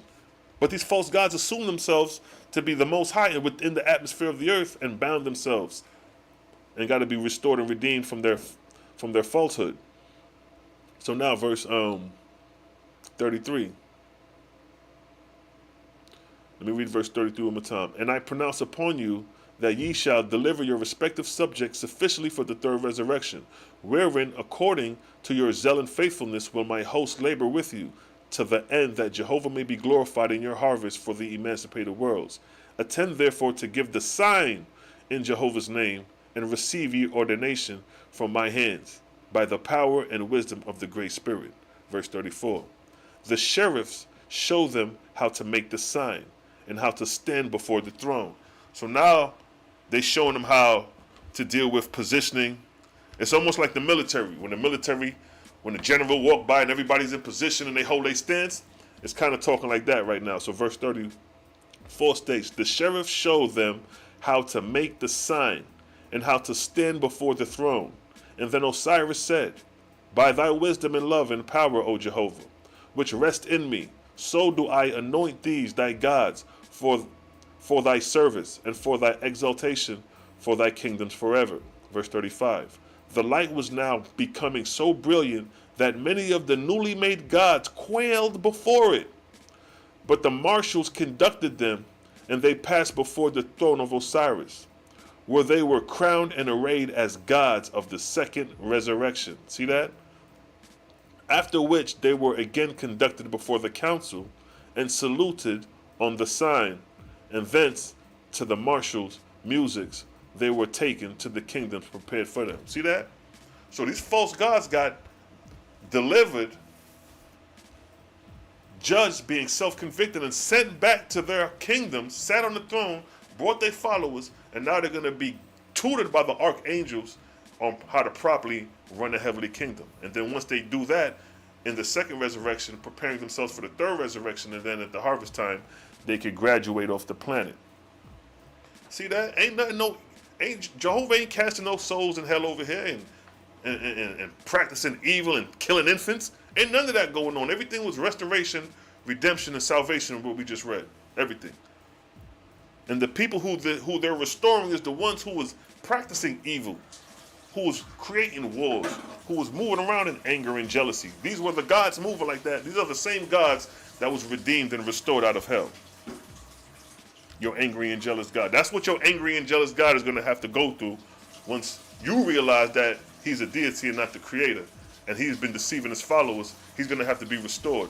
And all those who've been following Jesus Christ, all those who've been following Muhammad, Lu among Jabil and them, they got to restore every last one of these souls. Throat Puncher, what's good? Ross Word, I see you. Stephen, I see you. Peace to the fam. I see y'all chiming in. Hits the vibes. Bronze, I see you. Peace, love, and light to the fam. Yashra, who that? Yashaya, Ben Israel, I see you, family. See y'all chiming in. Linda, I see you. Everybody chiming in, yo. Yeah, I just wanted to address those because I was asked to touch on that. So when I was asked to touch on that, I went to the book of Suh and found the verse where it talks about a similar thing about how these angels got to restore the followers. They got to restore those who they mislead. You dig? Let's bring up some music, family. You know how we do, because what did the Oahspe say? Music is part of the vibes, you know? You know what I mean? We're going to be on the Etherean ships rocking out with this here. We're going to be vibing to It's a Vibes. You know what I mean? When it's my time to sit on the throne, we're going to be playing It's a Vibes. Coming to the heavenly kingdom of Selah, Shalom. It's a Vibes. That's just how we're moving, family. So you see how the Oahspe reads when dealing with these gods. It's all righteousness. Everything righteous. No evil acts. Eric Hamilton, I see you. Peace. Peace to the family. Hits the vibes. Let me take a commercial break to Bittersweet Herbals.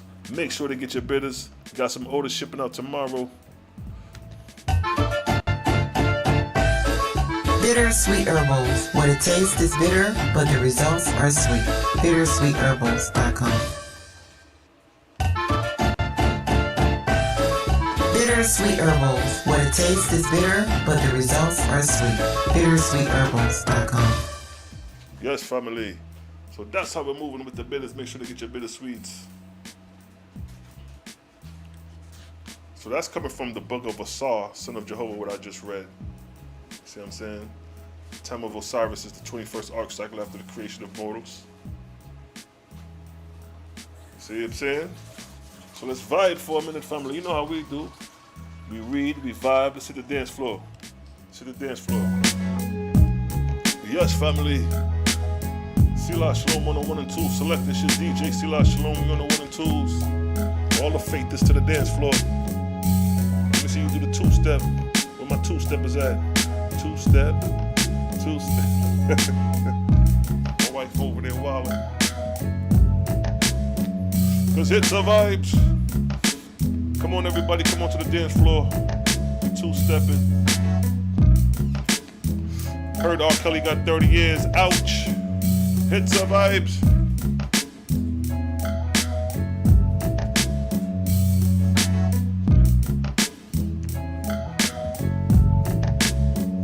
It's a vibes.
Yes, family. You know what I mean? We vibing out on the dance floor. We ain't gone nowhere yet. We still here.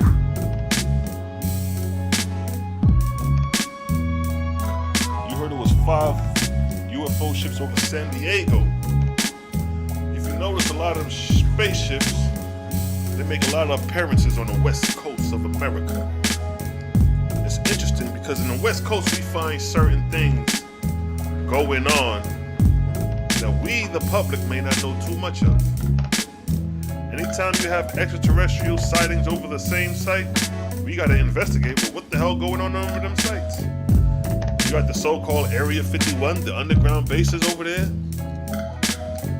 know what I mean? That's when they experimented on the nuclear bombs back in the 40s over there.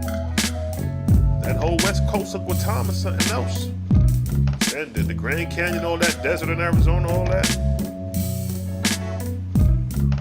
What there are, so it's not.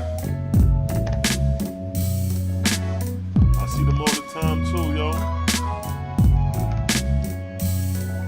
She said, can you speak more on the carbon fashioner? Well, that was actually just one verse. You see, in the Oahspe, there's certain verses where it gives the resume of the deities. It gives the resume of the gods. So the same way you work in a 9 to 5, right? And say you work at a factory where they smelter iron, and you make smeltered iron to make swords for 4 years doing that job. And then you may move on and do another job. You may become an electrician.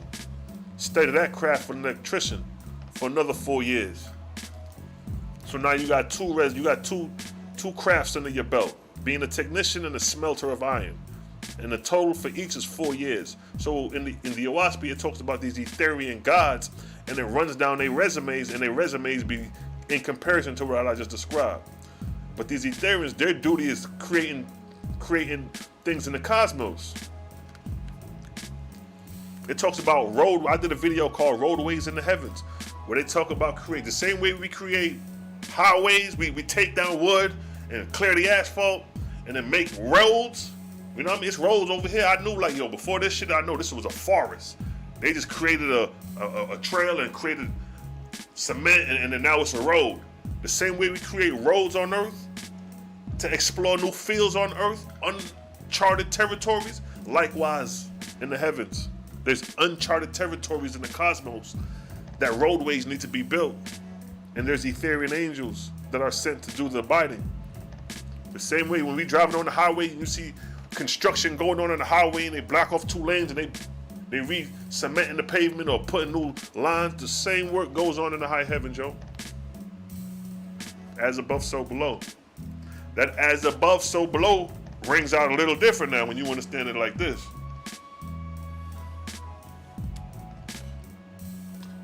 Michael, peace, peace, peace. Shalom, Aki. Shalom, I see you, family.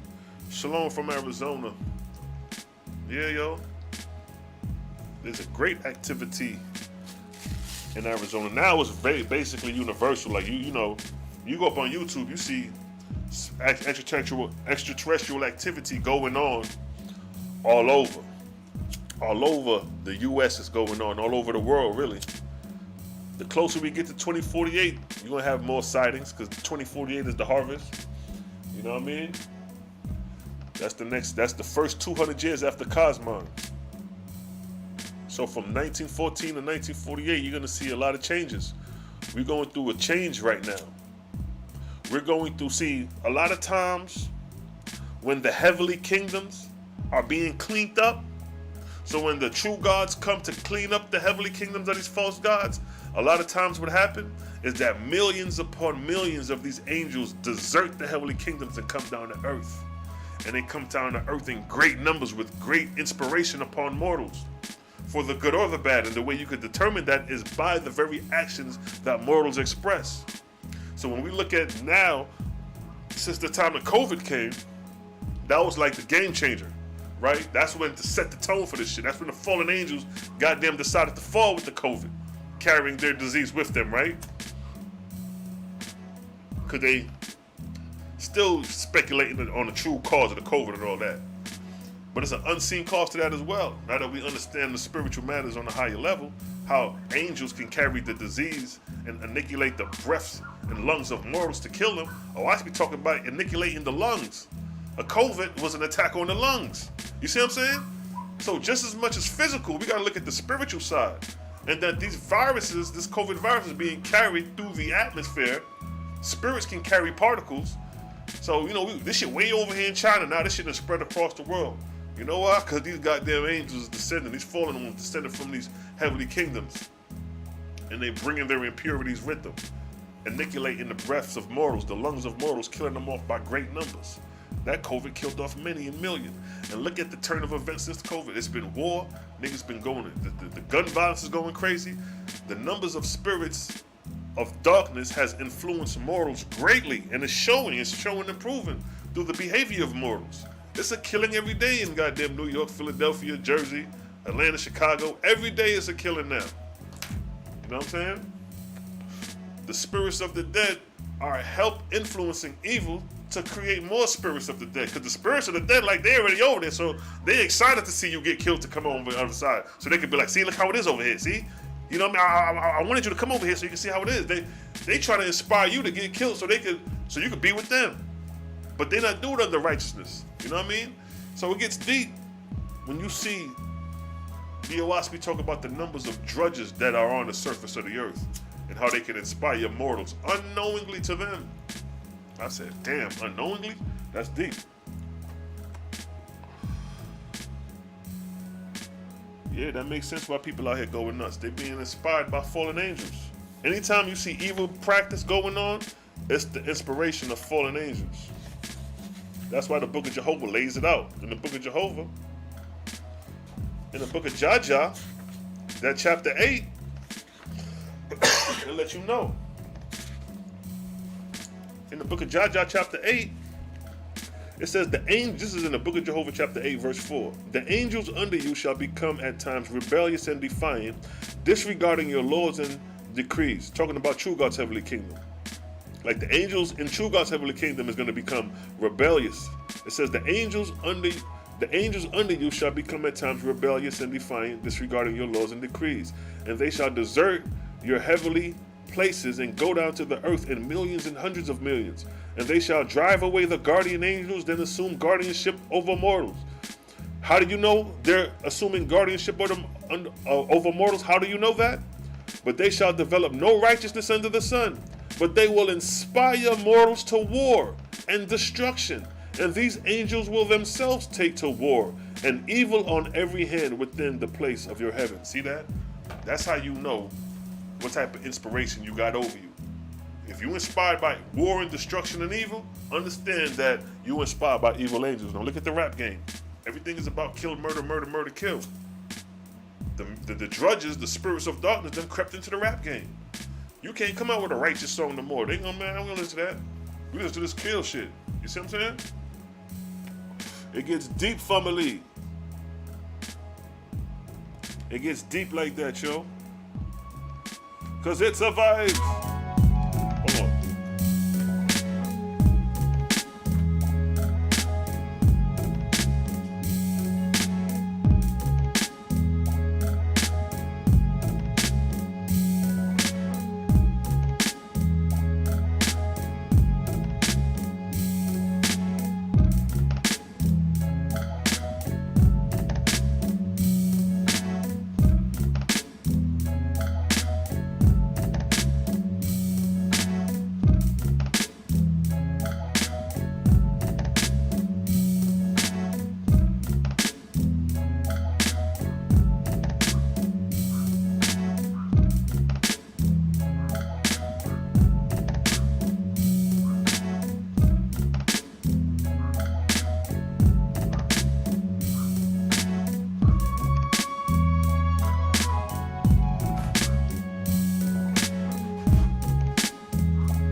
Hits the vibes. Yes, family, large up yourself, big up yourself.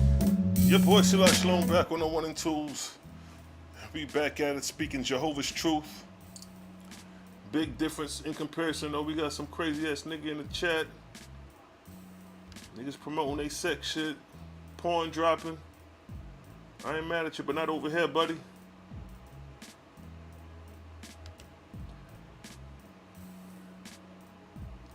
Yeah, I don't know where these niggas be coming from, boy.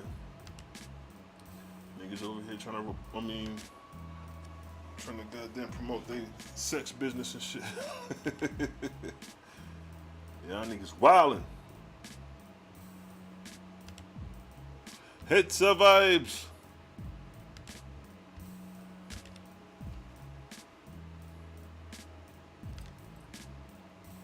Yes, family. What's good, family? What you say? I got it. You got them, bronze. These niggas wildin'.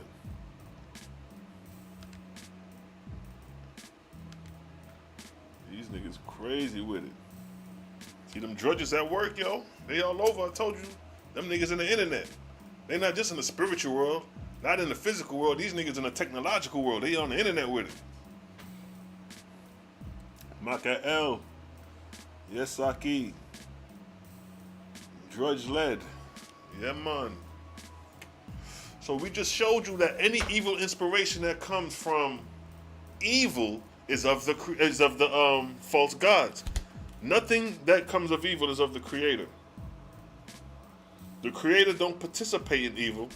The Creator gives you the liberty to do whatever you want, and you create the circumstances called hell, evil practice, evil done to one another.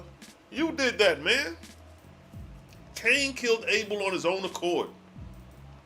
Cain killed Abel out of jealousy. The same jealousy that is in the biblical God got inside of Cain, and he killed his brother out of jealousy. So why wouldn't God be the same way? God get jealous, he gonna kill you the same way Cain killed Abel. Because you following an angry and jealous God who gonna cast you in hell. Be mindful of what you follow. Be very, very mindful of what you follow. You know, we all dealing with self-conviction. Check how deep this gets. This is in the book of Micah, son of Jehovah, chapter 21. Jehovah said, all angels below the first resurrection except infants. See, the infants your Bible kill. When in the Bible where it says God commanded the killing of infants, except the infants. So Jehovah's sparing the infants in this matter, while your God is sparing them not. Jehovah hath said, all angels below the first resurrection except infants shall be known in heaven and on earth as drudges. So for those who follow us in Facebook who may not know what drudges is, it's angels that are below the first resurrection, who have not learned to rise from the earth, wandering spirits and spirits of darkness. And spirits of darkness could go in many facets, because it could be darkness as far as ignorance and lacking knowledge, or it could be as far as darkness as far as evil in practice. For they are as such as have not capacity in knowledge or strength of individuality. Verse 2. As there on earth, paupers and vagrants and beggars and criminals who are drunks, so are there in Hades spirits that are great trials to both mortals and angels. Verse 3. And they inhabit mortals and the houses that mortals dwell in. See that? They inhabit your home. Don't think for a chance you walking around here and ain't no spirits walking through your home. You just unaware of it, but books like the Oahspe is making you aware of the spiritual world. So you'll be conscious of these things, because you're going to become a spirit one day. You know what I mean? And you don't want to be no wandering spirit. You want to progress. That's why these things must be revealed, so you can become conscious of these things and become aware and enlightened, because before this we were in darkness. Darkness is ignorance, in the sense of lack of knowledge. So now verse 3, and they inhabit mortals' homes, and they inhabit mortals in the homes that they dwell in. Some mortals have one or two of them, some a score, some have hundreds of them. You talking about spirits that are attached and engrafted on you. It says some have more than 100. We can't even fathom that concept. So that means a nigga with multiple personalities. If you come across anybody with crazy multiple personalities, they may have these spirits engrossed on them.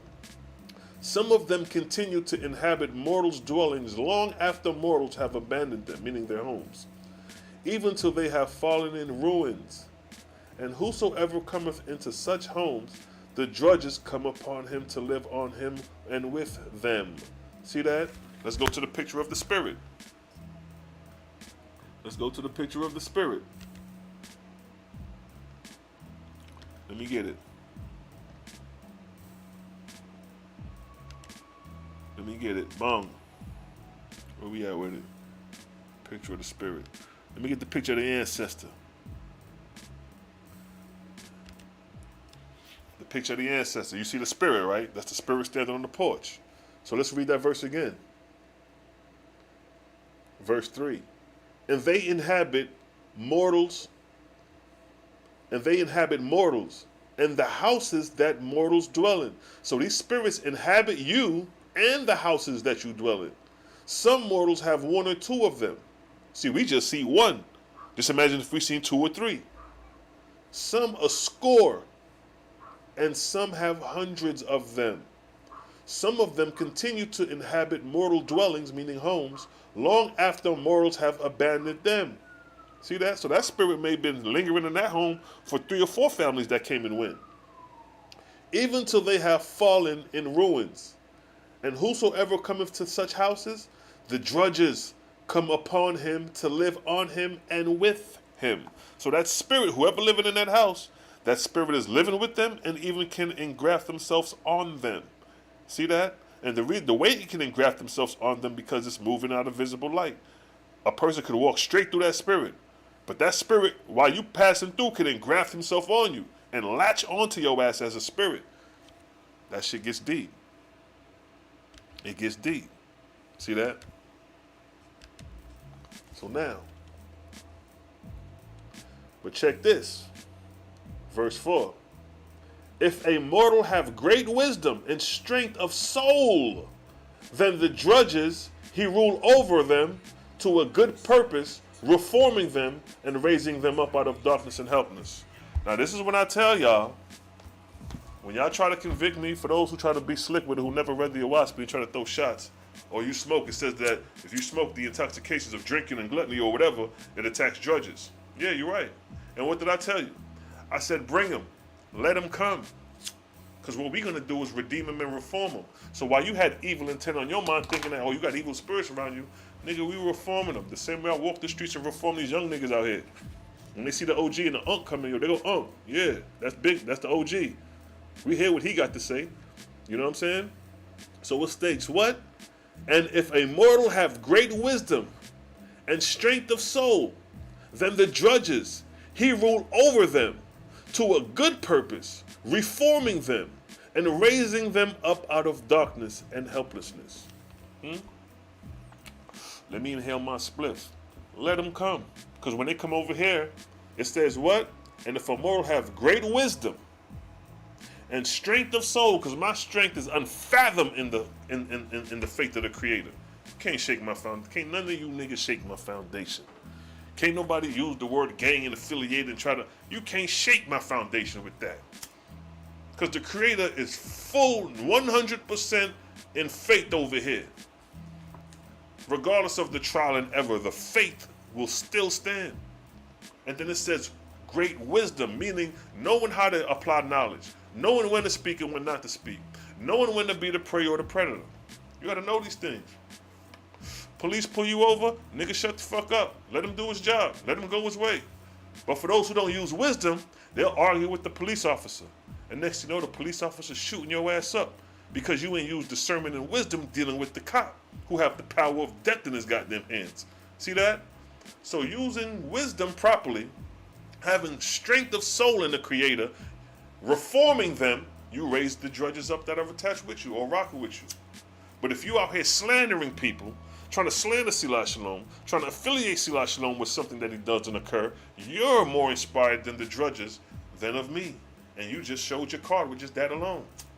And that goes for you and any other motherfucker out there who trying to slander faithists or those who really trying to serve the Creator, and we don't even know you niggas and never said a word about you. I never made a video about nobody and slander them, talking shit about them. Never. I got over 200 videos, and ain't one video where you gonna see Selah Shalom talking shit about somebody else that I don't even know, and making videos about them that I don't even fucking know. Only an evil-ass drudge spirit with prejudice in their heart will do something like that. And when you do something like that, you express your actions and show your card. You showed your card. Now we know what type of person you is. You a drudge. You ain't a faithist in the Creator. You ain't a faithist. We raising them up over here. What you doing? You bringing them down. You bringing them down over there.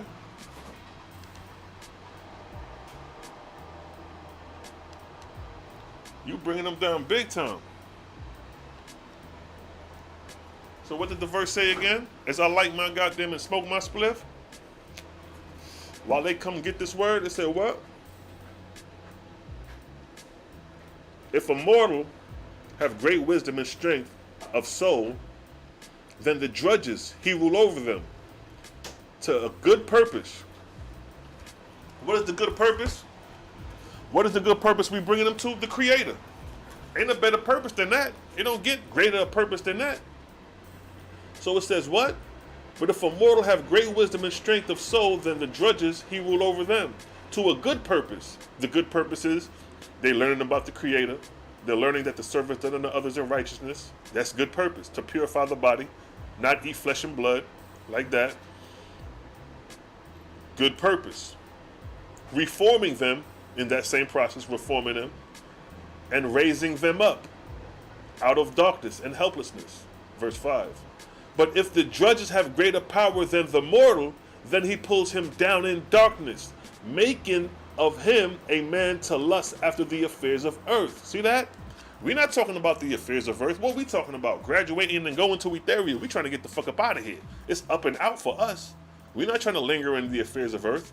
I'm not telling you about tax and credit and how to get a good credit score. You know, there's people out there that can, and it'll benefit your corporeal life. But in the process of you getting that good credit, your ass may get into a car accident and get shot or just die. And none of that has anything to do with your spiritual progression. But your spiritual progression has all to do with the service done unto others in righteousness and good works. See that? Sometimes they help man to riches and great power.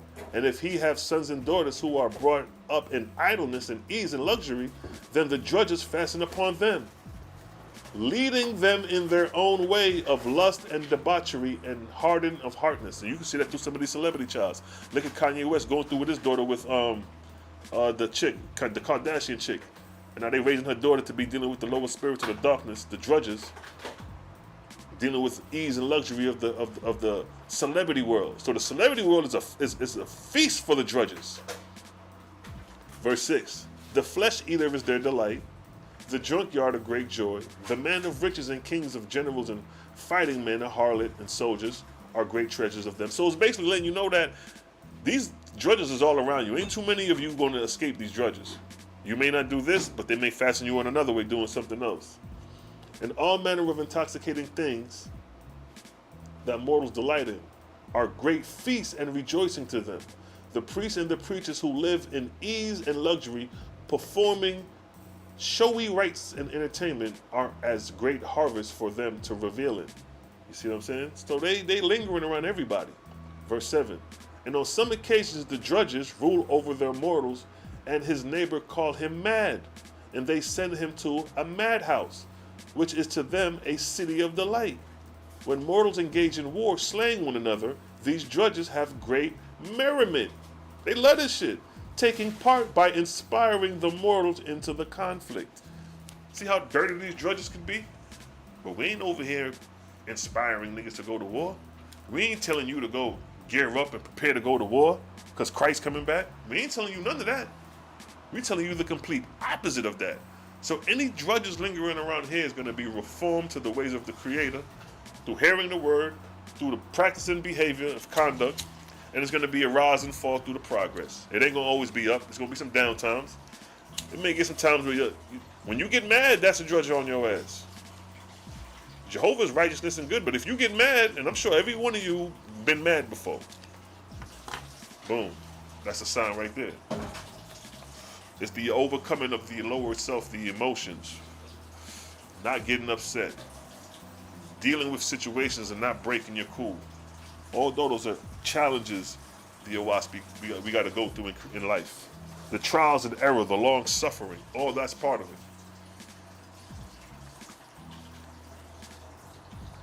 See that? Create a gang, no doubt. Big up to the fam. Give me a create a gang in the chat. Gang in the building. Gods and Neravian goddesses. That's what our brother Yasso Fitz created the acronym for gang.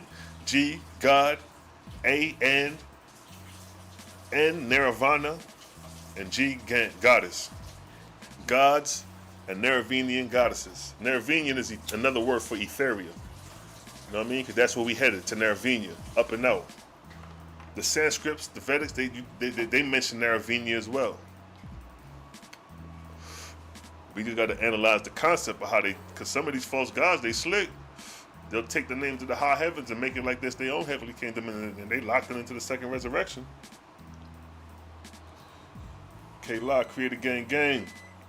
Francis created gang. Bronze gang. That's how we moving up here, gods and goddesses. That's how we moving, family.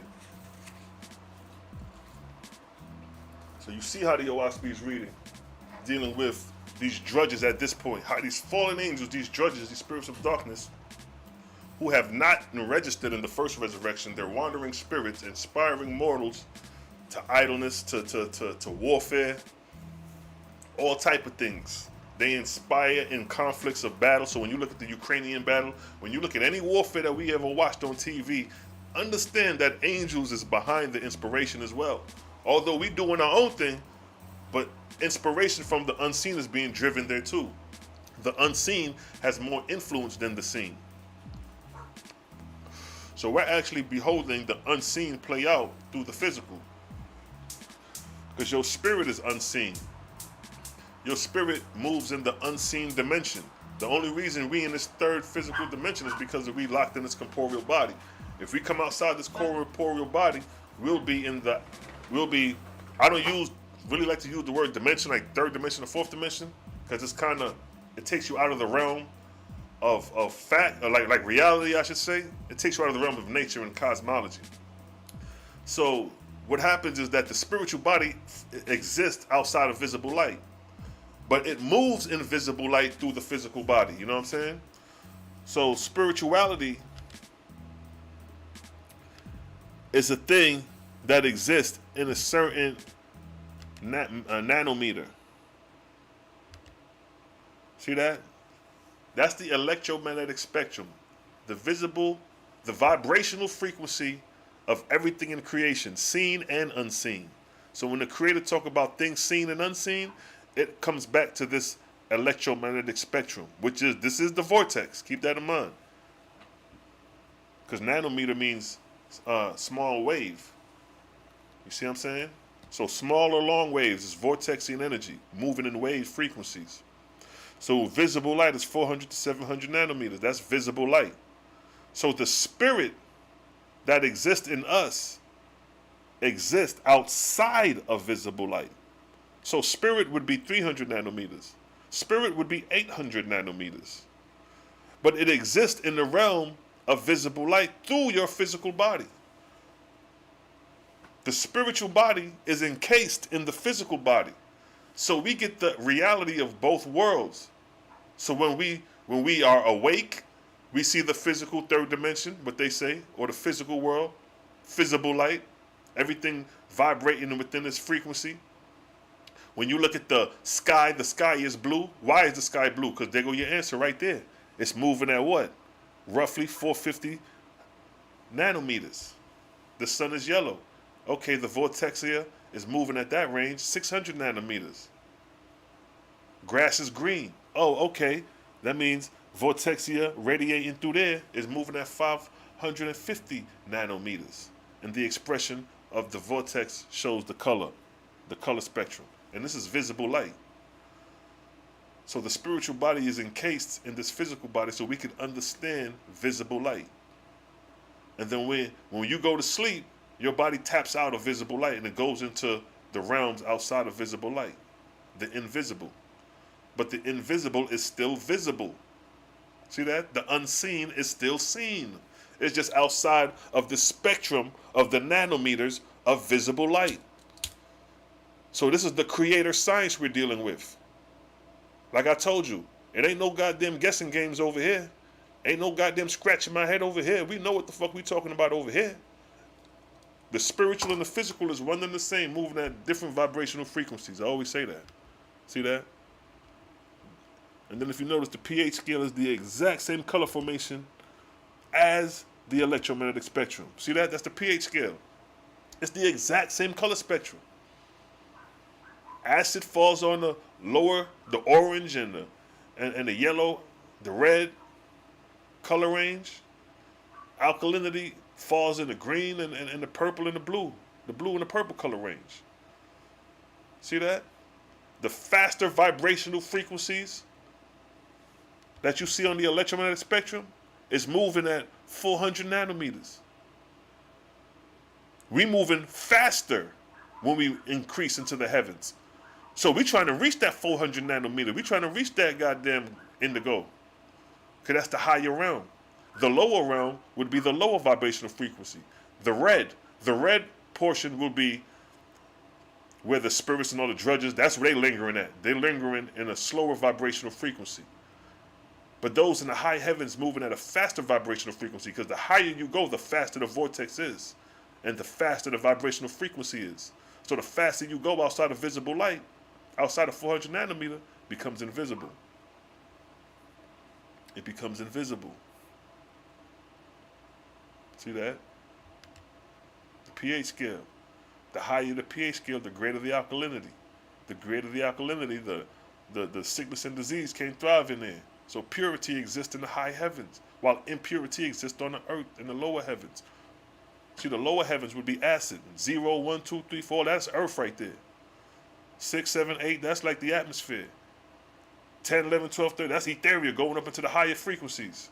Same thing with the electromagnetic spectrum. Hell would be the red. They always depict hell as being red and orange, right? That's because it's the lower vibrational frequency. It's the lower realm. It's long waves.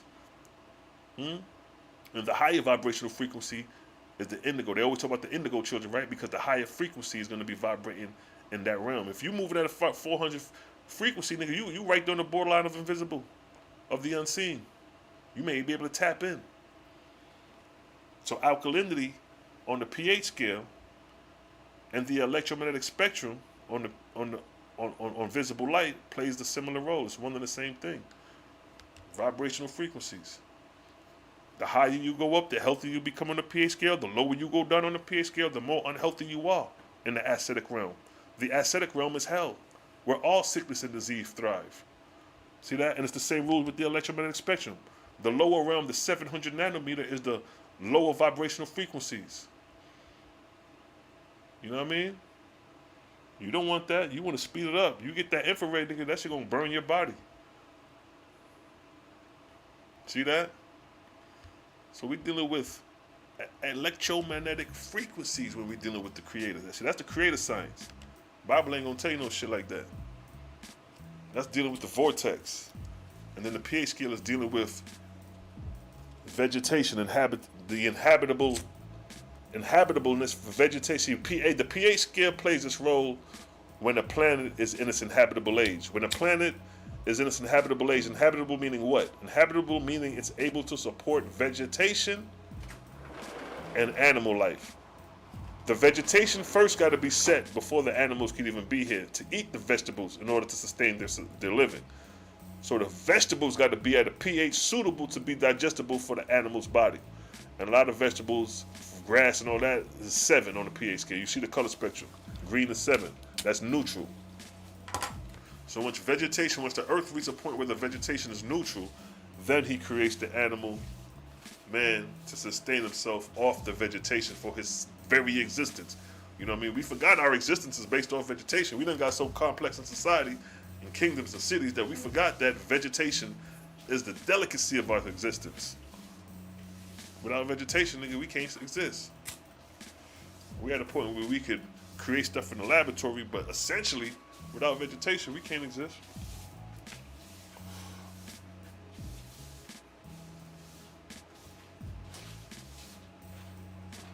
The ringing in your ears. When you hear the ringing, that means you tapping into a different frequency. I hear it all the time. I can hear like the TV frequencies. You know what I mean? When the frequency of a TV be on, I can be nowhere near the TV. I can be walking outside and hear somebody TV. Like I hear not the TV volume. I'm talking about the electro frequency in the atmosphere. I can pick up on that shit. And then sometimes I'll pick up on that high tone like that. When you hear a jet engine turn on and it turn on to that high sonic frequency, sometimes I get that. When I hear that, I'm tapping in. Somebody trying to tap in. You know what I mean? You'll hear that and it's like a tube, like a sonic sound coming through a hole that's small. And sometimes that's the line of communication. You tune in, you'll hear the voice. You know what I mean? But that's a whole nother level right there though. If you want to tap in, get the body real wary, go exercise real hard body. And then try to stay up, like you fighting yourself to stay up. You're going to tap in. You're going to tap the fuck in. Go play basketball or go do something all day and get real exhausted physically. And then lay down. But don't, you're going to be trying to go to sleep, but don't force yourself to sleep. Just become alert. And you're going to tap the fuck in. You're going to hear the voices. Sometimes you can hear the voices of the spirits of the dead. You can hear them moving, like talking, like they having conversation, like they don't even know they fucking dead. Or they just talking and you hear it. Nigga, I used to pick up on sentences. Nigga, I used to be like, damn, okay, niggas, I'm only telling y'all this because the brother asked a question about frequency. The spirits of the dead moving and speaking in a frequency outside of the same way you have visible light and invisible light, sound moves in the same manner. You have sound frequencies that are outside of the normal sound range that we're familiar with. The bandwidth of sound, the bandwidth of Oz, it's the same similar rules. But you can tap into them frequencies. That's what they call spirit communion. And it's nothing spooky, it's natural. It's just as natural as you talking to a person. You know what I mean? The difference comes into if you're going to be worshiping this deity or you calling on, you know what I mean? That's the difference of spiritual. That's what worshiping familiar spirits and communicating with familiar spirits, and as far as in the sense of demanding worship from them, that's a whole nother goddamn game right there. But you can naturally tap in by exhausting the body. And by exhausting the body, the spirit becomes more alert and it becomes more strong and frequent in the frequency. You know what I mean? Especially on top of dieting, drinking and detoxing. On top of all that, trust me, you'll tap in. I can tell you some goddamn tap in stories, but same thing with Cosmo and Cali, can tell you some tap in stories. And some niggas never had an experience or tapped into the realm or had an outer body experience.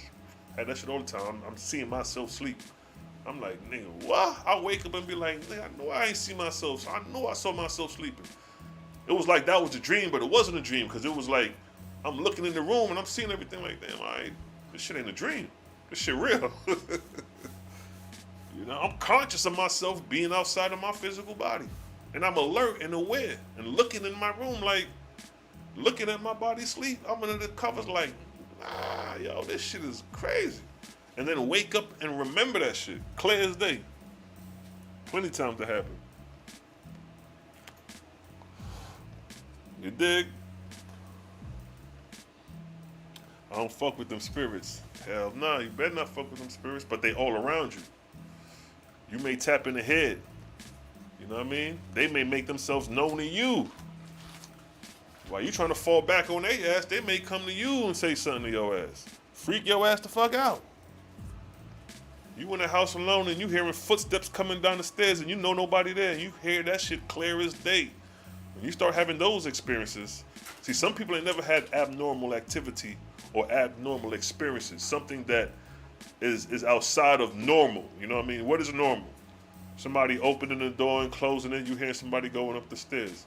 Now, if you're the only one home, and then you hear a door open and shut, and feet walking down the hallway, and you the only motherfucker in the house. See, if you ain't had those experiences, then you can't relate to communication of spirit.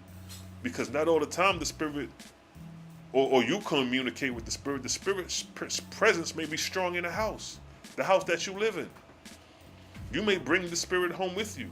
You may go to the club and bring the spirit to your house. Because they can graft themselves on you. It gets deep. Some of them Jews, them European Jews, they know that. Some of them European Jews, they don't leave the house until they say a prayer, a certain type of prayer before they leave the house. You go to a Jew house, he's not letting you in his house. He'll open the door and speak with you from the door and then close that shit when he's done with you. He ain't letting you in his crib because they understand spirit. You can invite spirits in your home. You can invite like 4 of your homies in the crib and them niggas done brought in spirits, and when they leave, the spirit's still there. You arguing with your wife after all the friend homies left and you wondering where this argument coming from. Nigga, them spirits is lingering in the house. Oahspe talk about them things. I said, damn. When I read that, I was like, oh, nigga, it's over. Ain't no hope, nigga. It's over for us. We done for. See, it deals with self-conviction.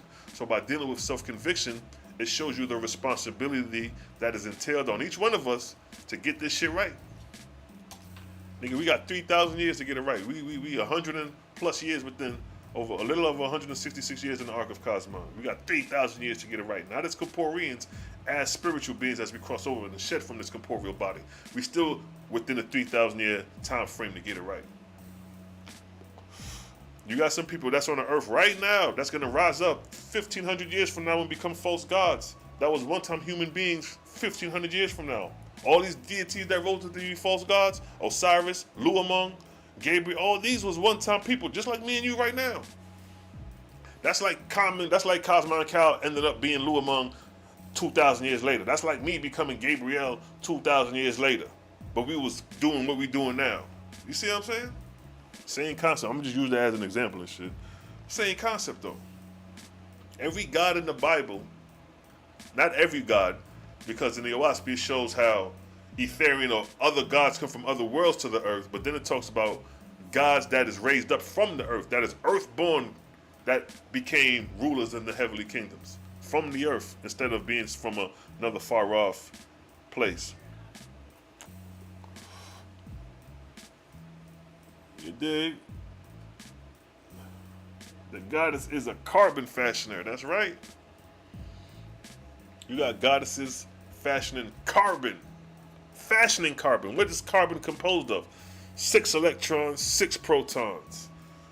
So she's gathering these protons and bringing them into a vortice. Because a proton and an electron or an atom or a carbon cell is suspended in a vortex. The electrons are the spinners in the vortice. The protons and the neutron act as the central hub. It acts as the celestial body.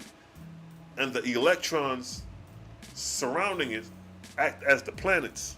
So each cell, each atom is its own solar system. The sun or the celestial body being in the center, being the proton and the neutron, and the planets surrounding the sun will be your electrons. So you got 6 protons, you got 6 electrons. You got 6 electrons circulate in the center of this proton atom. This carbon atom or carbon cell. See that? Same principle as the solar system. So our planet is an electron. We are an electron in the solar system. The sun is the proton in the nucleus. And Venus, Mars, Mercury, Earth are all electrons spinning in the vortice. And see, electricity, alkalinity and acid is really the shifting or ionization. Acid and alkaline, the balance between acid and alkaline is the shifting of electrons from one cell to another. That's all it is. The more electrons a cell gains, the more alkaline, the more negative the charge is. The less electrons an atom gains, the more positive the charge is, the more acidic it is. So when electrons are stripped from a cell, that cell becomes more acidic, it becomes more positively charged. The one receiving the electrons become more negatively charged. The greater the negative charge, the greater the source of electricity of that negative charge. And alkalinity is a negative charge. Your blood is 7.34 alkaline. It's a negative charge. You see that? It's a science. Create a science. Create a gang. You dig? Gabriel prolific, no doubt. Is it Ahu Mazda responsible for Exodus? No. Ahu Mazda is not responsible for the Exodus. There was another angel assigned to Moses by the name of Noel. He was assigned to Moses with a host of Etherean angels to help Moses assist in the Exodus. But Ahumazda was during the time of Zarathustra. He was the god of the Zarathustrians at the time. Same God, just different name. You know what I mean? Ahumazda, same God in their language, the Persian.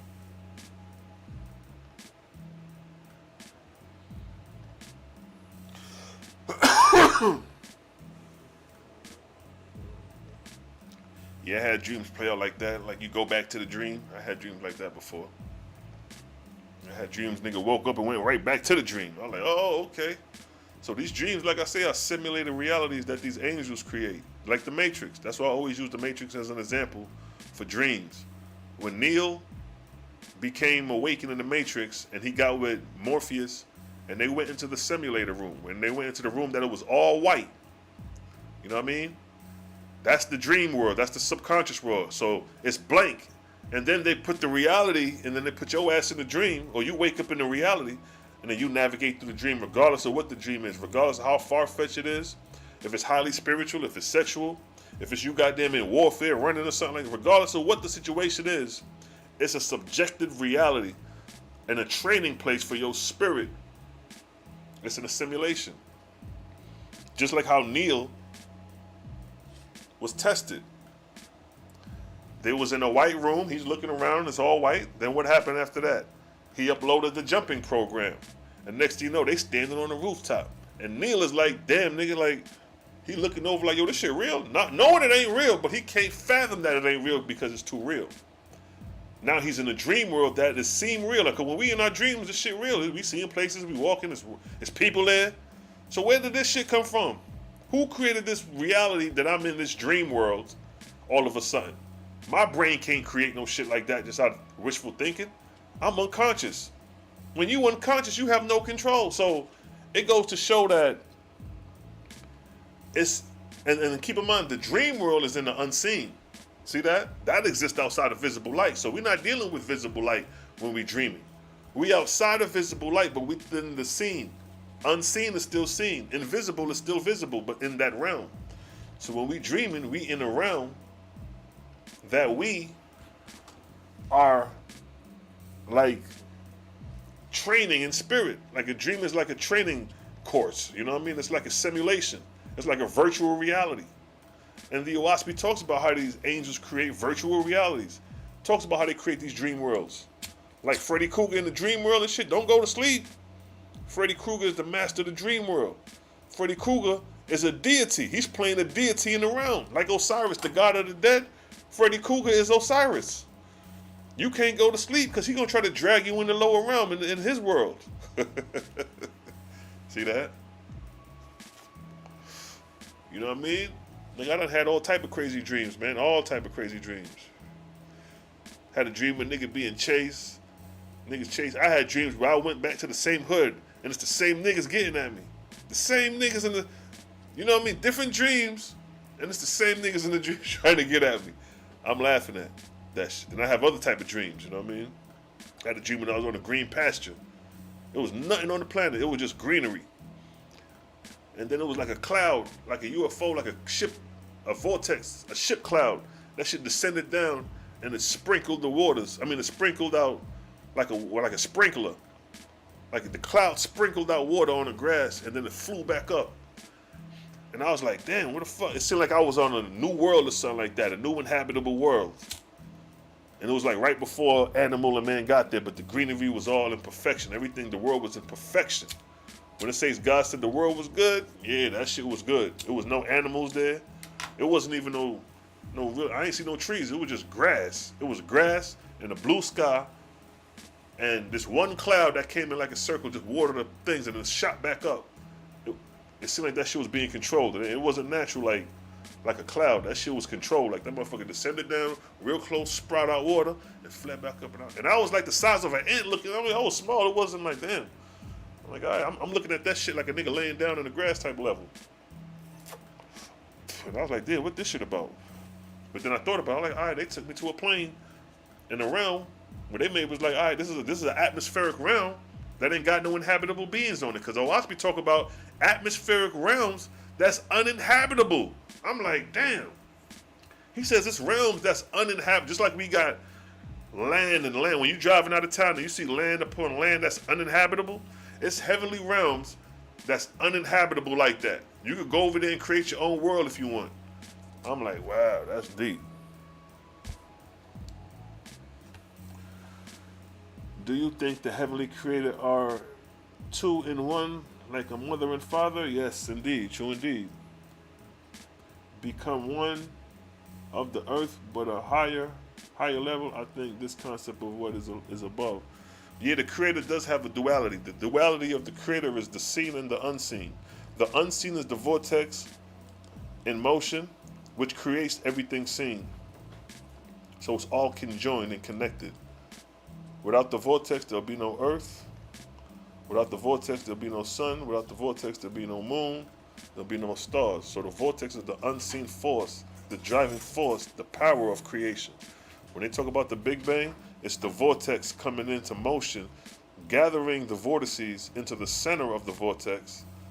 That's where that banging comes from, like that thunder. When you hear thunder, that clapping, yeah, that's vortexian currents driving in the vortex, colliding and banging in the process of creation. Creation was a very, not to say destructive, but very abstract in its beginning.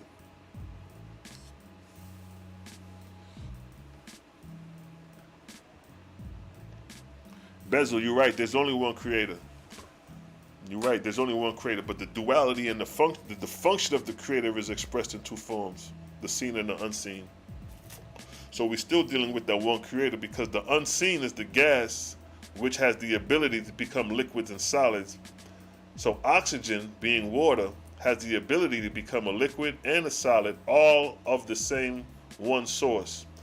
So the duality of the creator is just that, the seen and the unseen. And the seen is even broken down into multiplicities through galaxies, sun, moon, and stars throughout creation. But all comes from one source.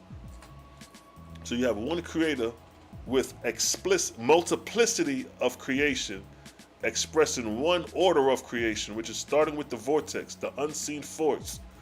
You got the vortex, the rotary, and that unseen force gathers. You know, you have cosmic dust, which is gases, seen and unseen. You have, like, clouds as gases. It's visible, but then they can become invisible. So it's like taking those gases and creating a whirlwind, and then a process of creation is beginning from there. Conception, the conception, just like when a woman gets conceived, the conception of creation is the starting of the vortex. So in creation, you have realms in space that are there's no vortex at. When there's no vortex, there is no motion. It is still. It is absolute. No motion. So we're in a realm that is no motion like this. So the creator said, all right, I'm going to create a world or solar system in this galaxy, in this empty space that is uninhabited. And then he takes that stillness and creates a vortice. He starts motion.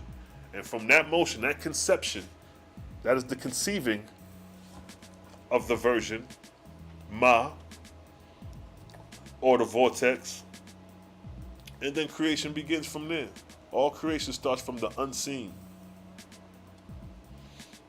The sun is in the process of becoming a planet. The sun is in its first age, the time of creation. It's a ball of fire. Every celestial body that becomes a planet starts off as a ball of fire. A ball of fire is the first visible sighting of the manifestation of the vortex. From the unseen to the seen, that first light is a sun, a ball of fire.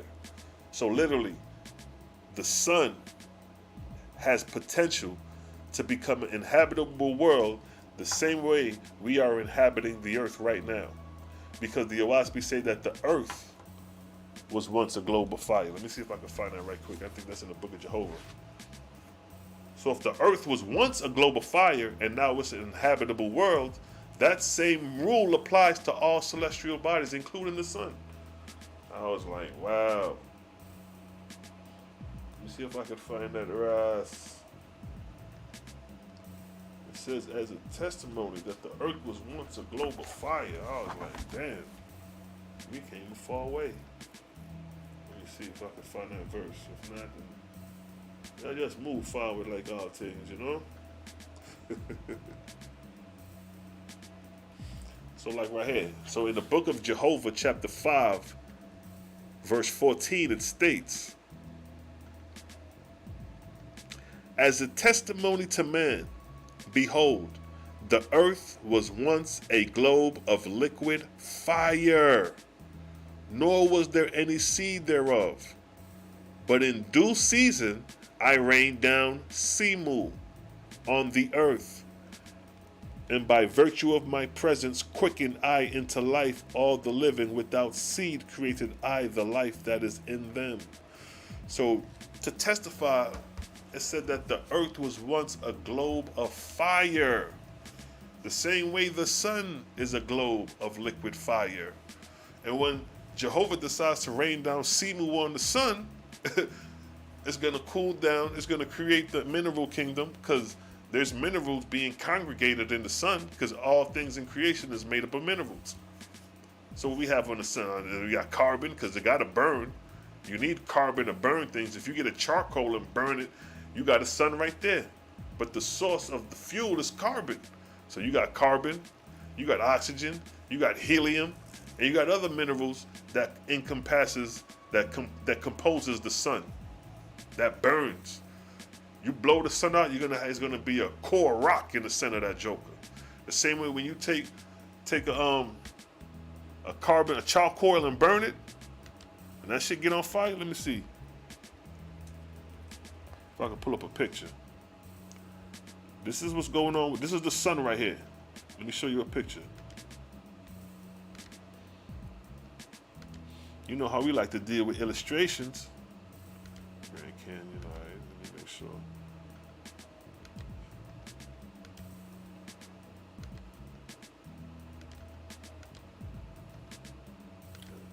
Go through a lot of steps to get this.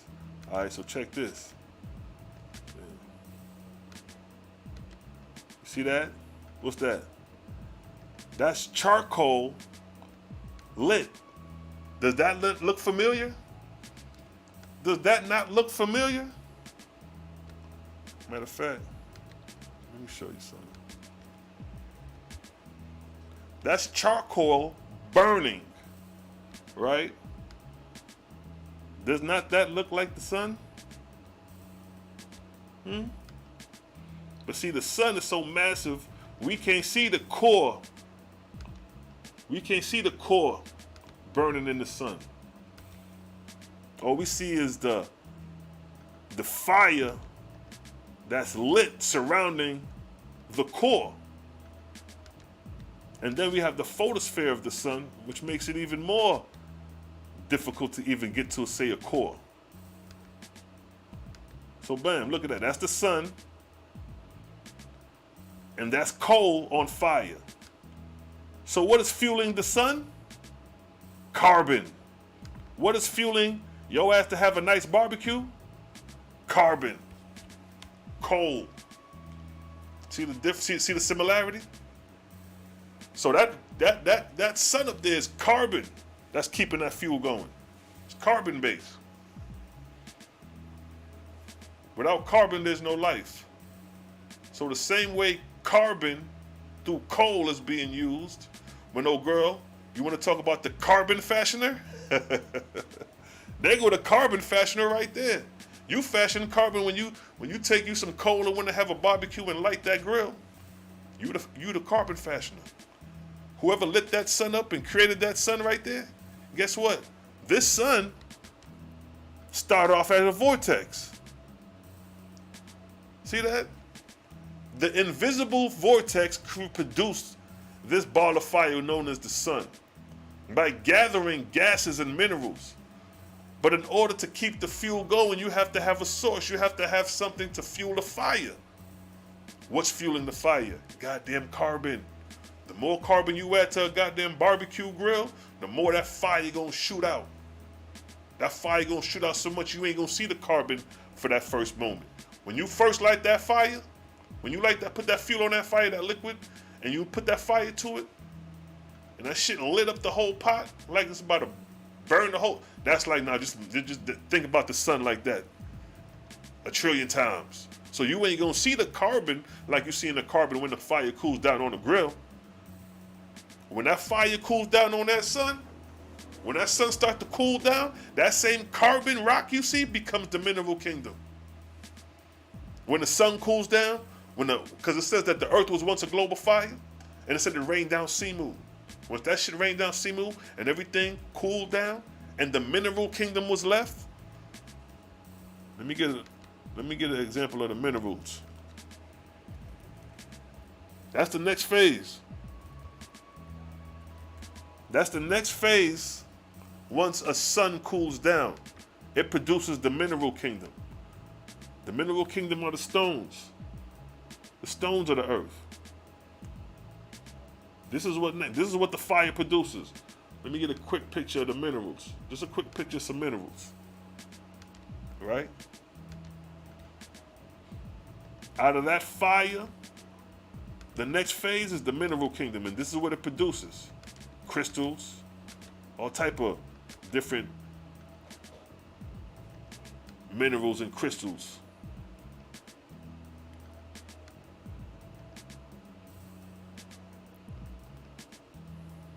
Hold on. You're at the team to save. Alright, let me go to some. Alright, boom, go to this one.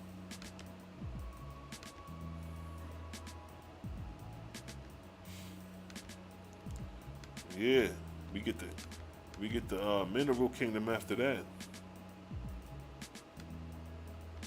Boom. That's what comes after that right there, the mineral kingdom. Once that fire cools down, this is what's left. This is what's produced. So just like you see that coal of fire right there in the barbecue, the residue left is the mineral kingdom. So when you read in the book of Jehovah, when it talks about the creation, when it states, where's that verse at? He says, first as the vortex carry it forth. This is in the book of Jehovah chapter 4 verse 15. First as vapor the vortex carry it forth, and it condenses. Its friction engenders heat, and it is molten, becoming as a globe of fire in heaven. See that?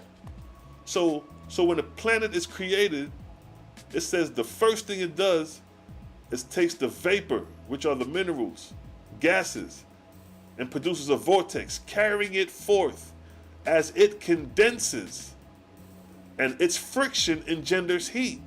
So as it condenses, the friction, meaning the rubbing them back and forth through the vortex, engenders heat. It says, and then it says what? And it is molten, becoming as a globe of fire in heaven. See that? So the minerals to get this thing going was carbon, to get the fire going. That's what the friction of carbon producing that heat, because the carbon carry a lot of negative electrons. And the greater the electron, the greater the electrical spark. Huh? So right there again it states, first as vapor the vortex carry it forth, and as it condenses, its friction engenders heat, and it is molten, becoming as a globe of fire in heaven. And then when we scoop down to chapter 5, verse 14, it states, as a testimony to man, behold, the earth was once a globe of liquid fire. See that? Coinciding as a precept to the verse we just read. So all things in creation start off as a vortex, and the first body of light is a globe of fire, just like the sun you see now. But that which fuels the fire is carbon, the carbon fashioner. So now, it says, then after that, after it's a globe of fire in heaven, the sun, it says, then it takes its place as a newborn world, and I set it in an orbit prepared for it. Then it says, what? In the next age I bring it into Simu, for it is ripening for the bringing forth of the living creatures, and I bestow the what? The vegetable and animal kingdom. So it rains down Simu. And what did this verse state down here? Coming back to verse 14, as a testimony to man, behold, the earth was once a globe of liquid fire, nor was there any seed thereon. When in due time I rained down seamew on the earth, and by the virtue of my presence quickened I into life all the living. Without seed created I the life that is in them. See that? And then coming back to this verse over here, it says, in the next age I bring it into seamew, for it is ripe for the beginning, for the bringing forth of the living creatures. So in order for the earth to be right, the vegetable kingdom, the mineral kingdom have to be in order to support the vegetable kingdom. And then from the vegetable kingdom, when the earth is suitable, he created the living thereon. So this is the order of creation. So all creation starts in this format, in this order. So by looking at the very sun, the sun has the potentiality of becoming a planet. And if the sun was to become a planet, that means the earth will become a satellite to this newly planet. A satellite meaning the moon. The same way the moon is to us, we be the moon, the earth would be to the new moon. So the earth would become a moon to the sun becoming a planet. And the same way the earth is revolving around the sun, once the sun becomes a planet, the earth being a moon will revolve around the new earth. Now that's the new heaven and the new earth for your ass right there. See that? And the same rules apply with the earth. If the earth was once a ball of fire, which would have been its own solar system, its own star, the moon would have been inhabitable, and the moon would have been the inhabitable planet, while the earth was a ball of fire.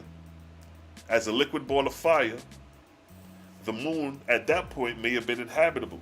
Because the Oahspe say that all celestial bodies go through these ages, these 4 ages. A time of creation, a time of inhabitation, a time of barrenness, where nothing can generate no more on the planet.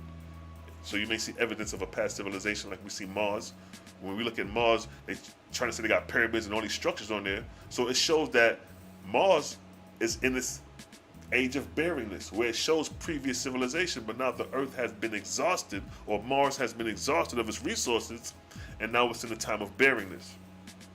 And then you got the 4th age, which is dissipation, where the planet dissipates to start over in the beginning state, becoming a vortex and starting as a ball of fire again.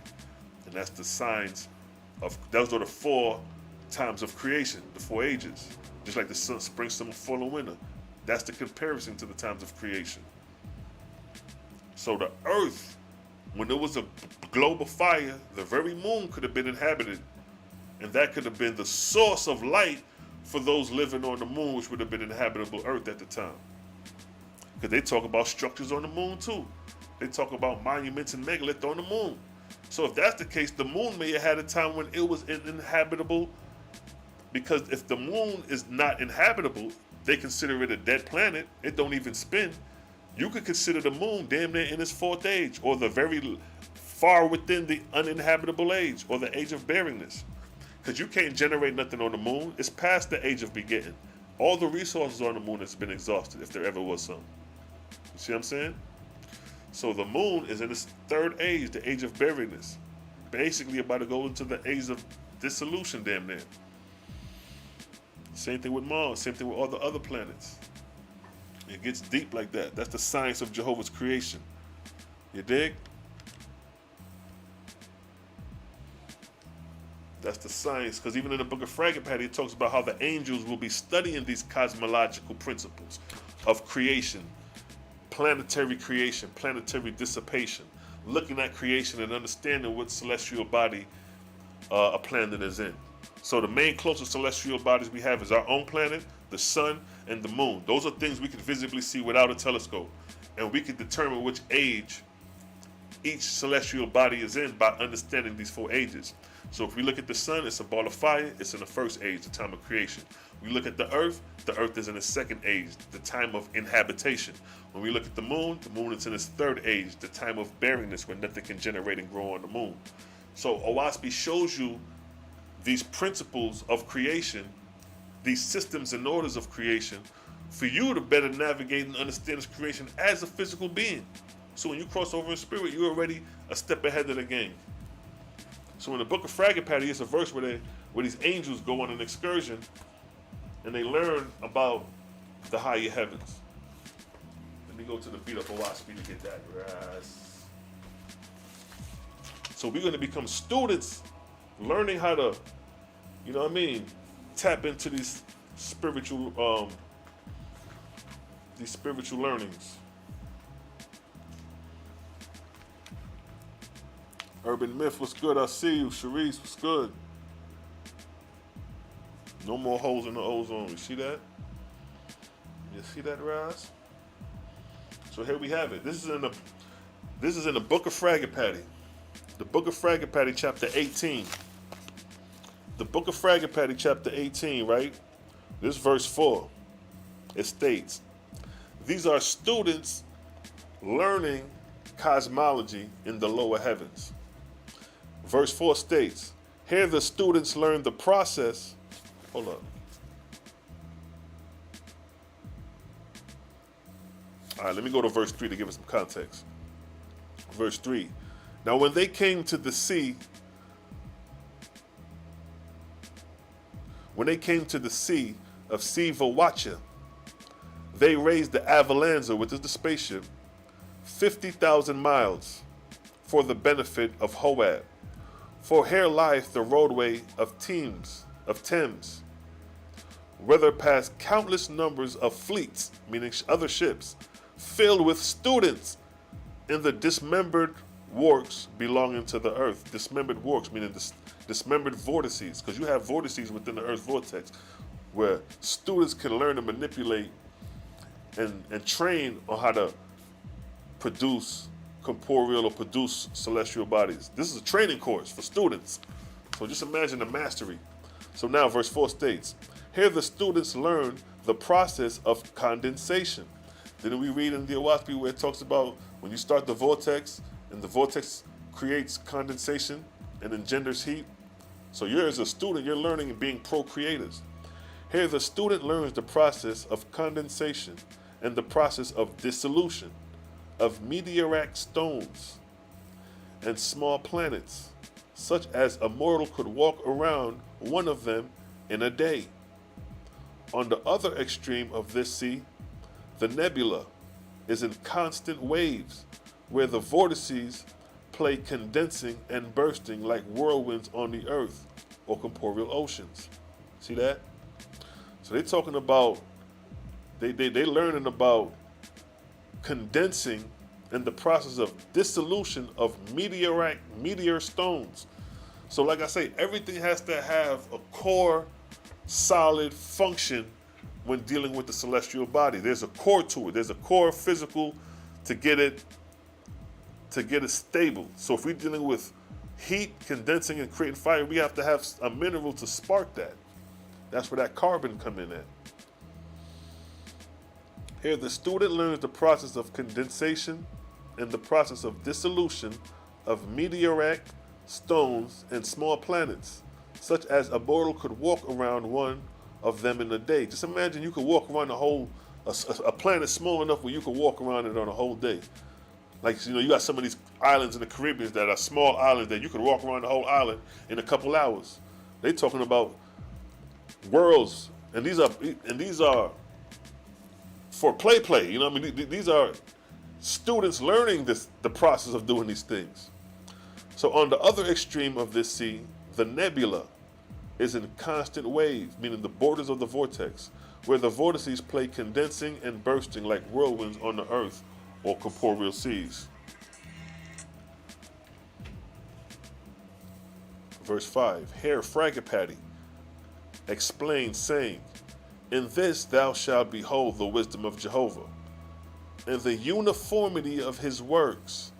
Here lies the first belt away from the earth, capable of having nebula condensed into meteoric stones. All nebulas lying nearer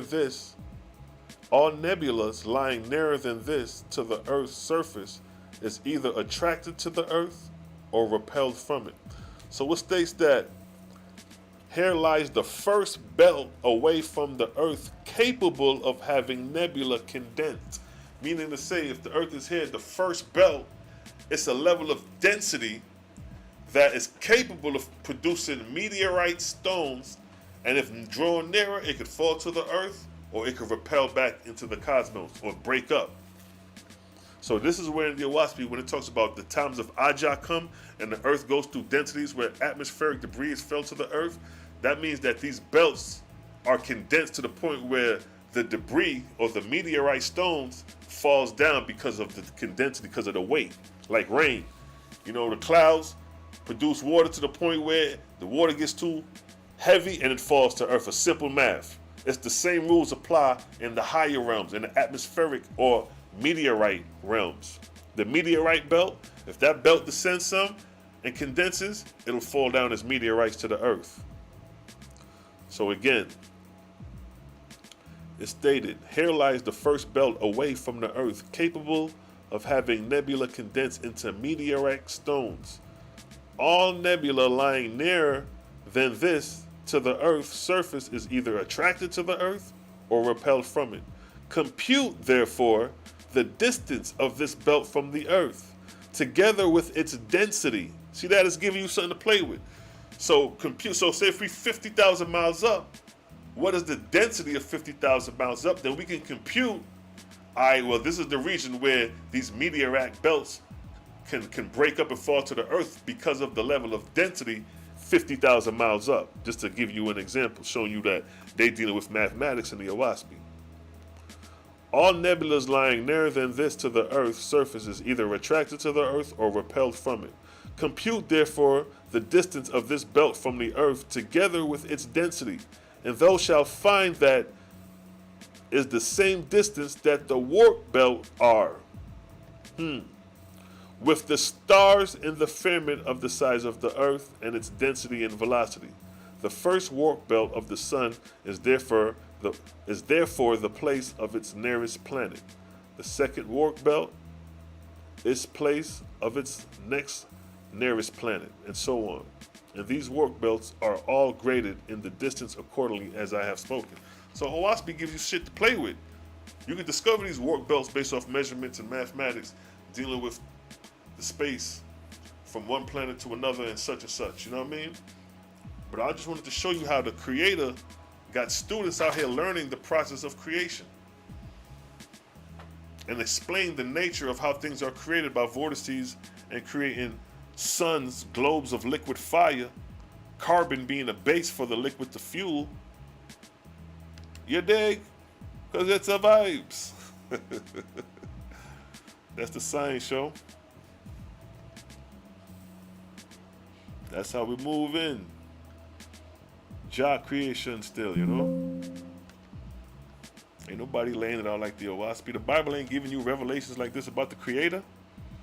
The Bible just wants you to bow down and worship an angry and jealous God, but it's not revealing the function and process and system and order of creation by the Creator. What book you got that give you creation systematically like this, governed by your Creator, under the authority of his gods and goddesses, Orion chiefs, Nevarian gods and goddesses, Etherean gods and goddesses? Stop playing with us. That's why niggas ain't running back to the Bible no more when they get these revelations that the Oahspe got to offer. You dig? Because it's a vibes. Let's bring up the music, yeah? Let's bring up the music after that one. Yes, just how we're moving, family. It's a vibes. Throw in the chat, it's a vibes. Let me see it. Put in the chat. It's a vibes if you're still rocking with Selah, Shalom. I'm gonna burn my little spliff for me. Look about, yeah? Just how we're moving. Just how we're moving. We back on the dance floor. After getting some wisdom from the Creator Jehovah. Now we back at recreation. We back on the dance floor two-stepping. Cause it's a vibes.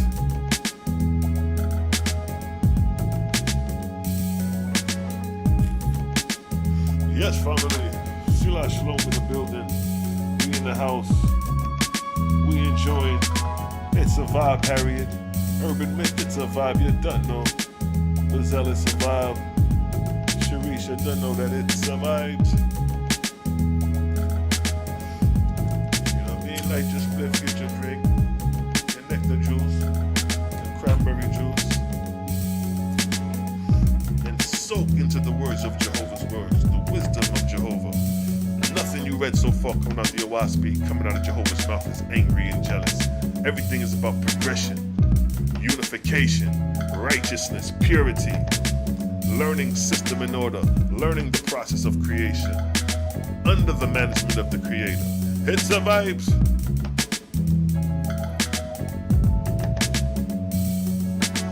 Spirit brother, I'm gonna see you, yes my brother. You done no brethren, it's a vibes, yeah? It's a vibes, yes family. Chime in. Big ups, large up yourself, big up yourself. Just how we're moving. Jano, you know. It's a vibes.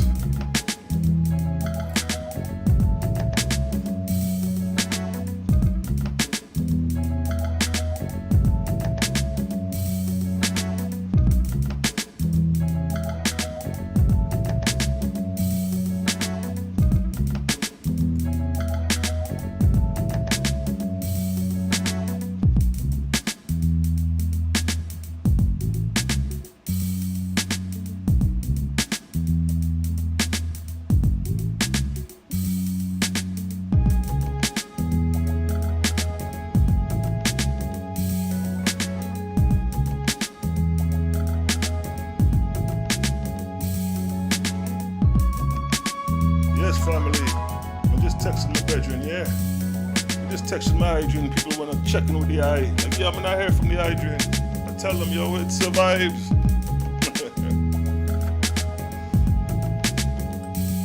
Yes, family.